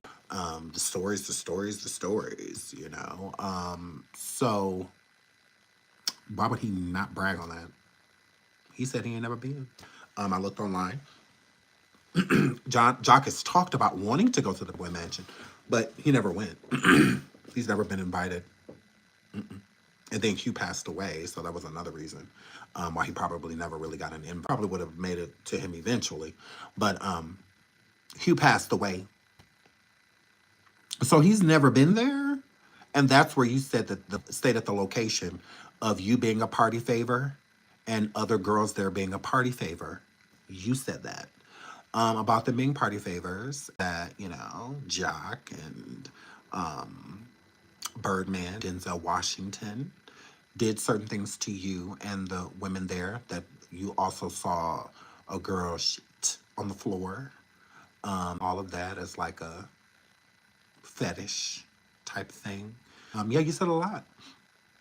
I can pull up the affidavit that you never speak of, because you do not speak of that affidavit, girl. You were talking about a lot of things, Allie, but the affidavit is not one of them. So yeah, it definitely gives backtrack. So yeah, Jock said about her. Now let's swerve into her big sister, Jaguar, because Allie, the more research I do, the more I find out that you are looking like God out here in these streets. You just need it gives you mental help immediately, is what it gives, just like the hag. So let's get into that, shall we? Now we're about to listen to, okay, Omar Gooding Jr. opening up about what the hag said on the Blue Tampon, okay, which is Real Tampon Productions, okay? So he was just recently on the Blue Tampon, and his father passed away some time ago. When his father passed away, he passed away in and the hag came on to the Blue Tampon and said things about this man's death that is not, their father's death, that is not true. Also, Omar don't know that hoe. That's another thing. His brother Cuba know her. Okay, so let's hear first what he has to say about his own father, and then we'll get into what Meg said about his father. My father found dead in the side of the road in a vehicle. My father was found dead in the car. I had him blocked. The nigga said some crazy shit to me. I blocked him on my phone. Nigga, I see you at Christmas, nigga. And said, "Oh, your dad, he's in town." I said, "Oh, but unblock him then." Block this nigga. Wait. That didn't make you feel bad? Like, of course it did. But it's like this. I had a fight with him, and I called my brother. I said, "Yo, Pops pissed me off, blah, blah, blah." He's like, "Nigga, I block him all the fucking time. Sometimes it gives me some peace." That's what the fuck does that mean? He's like, "Because, niggas, you know, as men, you argue and then you get over it. Real men do. You get into a fallout and then you get back. You good, you fine. And we move on." You know what I'm saying? And that's how it was. That's how it is with real men in my life. And with my pops, same thing. I had him blocked. My mom said he's in town. I unblocked him. A few hours later, we find out he's dead. But when my father died. Okay. So now he talked about his father and his father passing, what the hag said about his father and how he felt. Sure, we can move furniture if we need. He tells the Blue Sponge, "I got a problem with Shaw, and we can move this furniture if we need to." I have a problem with y'all. We can move furniture if we need to. But you got to check a motherfucker when they say something wrong. Who? Remember when his dad a few years back, it was a little odd because they said how they found him. He was high in the car. They found him in the car, drugged out. Yeah. Wow. She made a statement towards my father, who is deceased, and John Singleton, who was deceased. Neither one of them could defend themselves. Very close relationship with John Singleton. Omar did a lot to get that role for baby boy. But then you want to just picture that Omar Gooding is on some suspect shit. And I ain't been on nobody's list, and I never will. You might see Cuba Gooding Jr. on there only because not Cuba Gooding Jr. Ooh. Just because they're your sibling don't mean you was cut from the same cloth. Period. So he said he had a problem with both of y'all. I got a problem with the hag. I got a problem with y'all. Because y'all could have stopped her in her tracks. Why do y'all just let people come on here and just say whatever the to? Like, why didn't y'all stop her? She was clearly lying. John Singleton, God rest his soul, gave him one of the biggest roles of his life, which was being P in Baby Boy. But she goes on to the blue tampon, the hag, goes onto the blue tampon, talk about some, oh yeah, him and John Singleton were close. He did a lot to get that role on Baby Boy. TMZ is mine. So and I'm a bruh. Yes, lying on the deceased. Like, he like, I see you talking about me. I'm here. Both of these. Like, then you lying on my deceased father, saying that he was drugged out in the car and all. What the fuck are you talking about? Who father? Hello? Hello? But weirdos keeping that hag tells the truth. Then why has she been called out for lying on these celebrities than anybody has come forward? Not even celebrity-wise, just people that know the same celebrities or been around them too, to back her and be like, yeah, no, she's telling the truth. No. Instead, she goes and does reading, which Kim Gooding and Omar Gooding's father passing away was public news. You pull it up right now.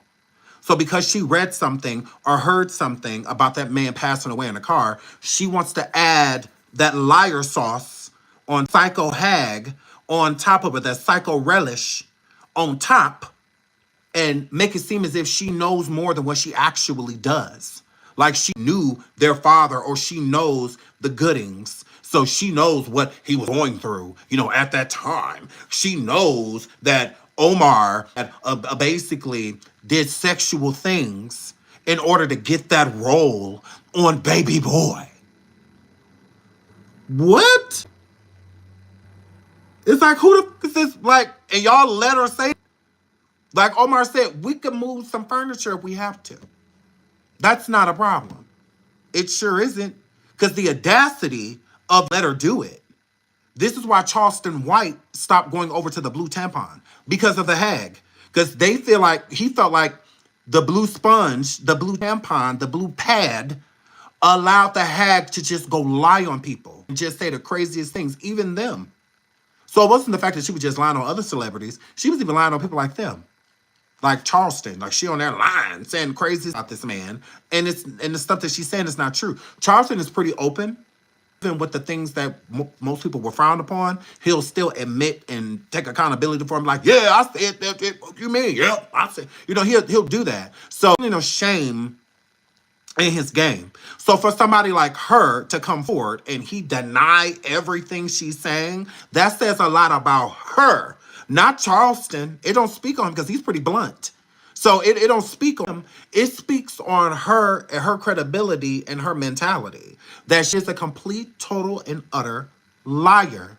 And people are not feeling that. They are not. So let me guess, Omar lying too? Omar lying too? Although he said out of his own mouth, just because you see a Gooding in the headlight or on the newspaper or in names and lights and you see essay next to it or harassment or anything like that, bitch, that's not me. That's not me. So I don't care about what my half brother, a brother, might have done or be doing, because clearly we not cut from the same cloth. Because you don't see my name attached to none of that shit. And you won't. Because I have been. His story is his story. You got to go talk to him about all of that. Cuba, about what he done been. They ain't got nothing to do with me. Okay? But do not give me other people's sins. I give my father other people's sins. Who the fuck are you? I don't even know you, hoe. And you lying on my whole dad. And he didn't even have the best relationship with his father. But it's the principle. He had his dad blocked when his dad passed away. So the hag going around saying anything about his father, why would he care if he didn't even have a relationship with his father himself? Even more reason to show that he feels strongly about her lying on him. Do not lie on me. What is wrong with you? Like, hello? I did what? With who? I did what for a role? How you know how me and John got down? Like, how you know? Like, I just got the role because I had to do certain things. Then why did I audition multiple times? Hello? Why didn't I should have just been picked hands down. What am I auditioning for? What am I sending an audition tape for all that? What am I doing all that for? Why? Why folk come? If you pay attention to Baby Boy behind the scenes, if you have the DVD, it shows all of the audition tapes and them. He was great as P. Yvette was perfect, or Taraji was perfect as Yvette. Tyrese was perfect as Jody. Then was perfect as they were all amazing. At those John knew what he was doing. He knew what he was doing. He put together a great movie, even though it's considered a hood classic. It was still a great movie. Great job, beginning to end, keeps you locked in. Great movie. He knew what he was doing. So why didn't Tyrese have to sleep on or do anything? But why he had to do that? Why Taraji had to do that? Because you're only saying this about Omar.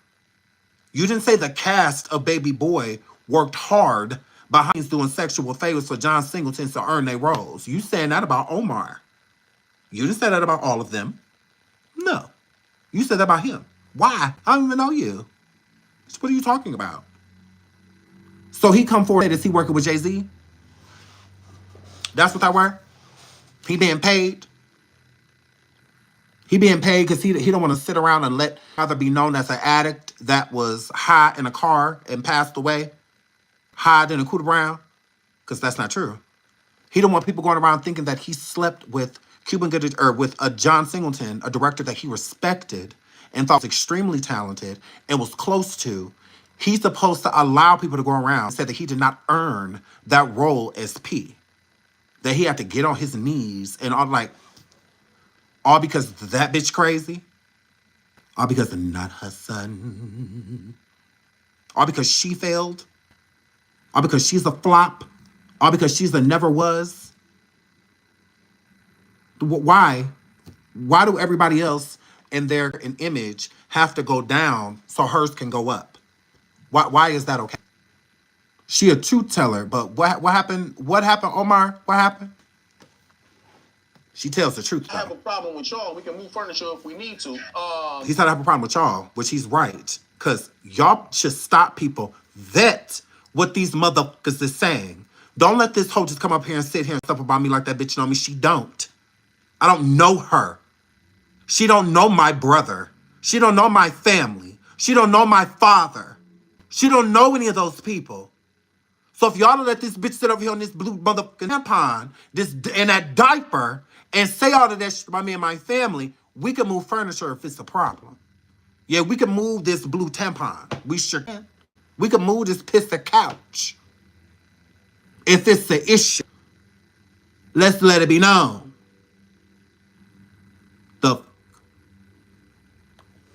You gotta check a motherfucker when they say something wrong. He's talking to y'all. Blue diaper, blue tampon. Yeah, vet or check them. Meaning stop them in their tracks. Just like I used to do the Hag. As soon as she start talking about celebrities and stuff like that, I'd be like, no, no, girl, we over here talking about the husband. Girl, what's going on with that? Girl, what's going on with that car? What happened to the kid's soul? Didn't blow up, girl. What the pictures from to tell y'all that? No, ma'am.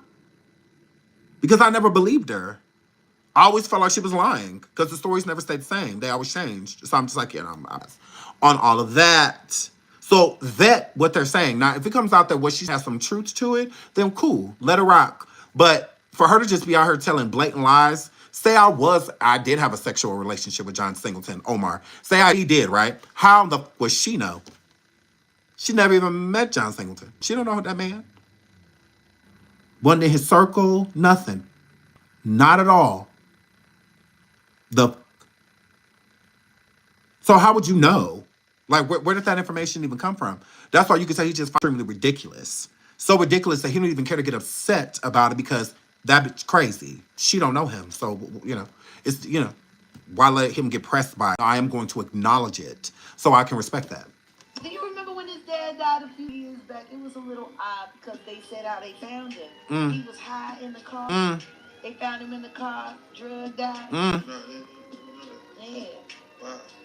She made a statement towards my father who ceased and John Singleton, who was deceased. Neither one of them can defend themselves. Facts. With John Singleton. And Omar did a lot to get that role for Baby Boy. But then you want to just paint that Omar Gooding is on some suspect shit. And I ain't been on nobody's list. I never will. You might see Cuba Gooding Jr. on there only because I'm not Cuba Gooding Jr. Correct. Like Omar said, I ain't never been on nobody's list. Because I ain't did nothing to be on a list. So you ain't gonna catch me on a list.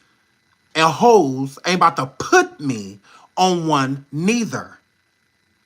I don't give a fuck what Cuba did. They ain't got nothing to do with me. If you're gonna talk about what Cuba did, talk about what Cuba did. If you want to talk about what Cuba being accused of, talk about what Cuba being accused of. My name is Omar. My name Omar. We're getting any of this. Because what you're not about to do is play with my name. That's what you're not about to do. Real.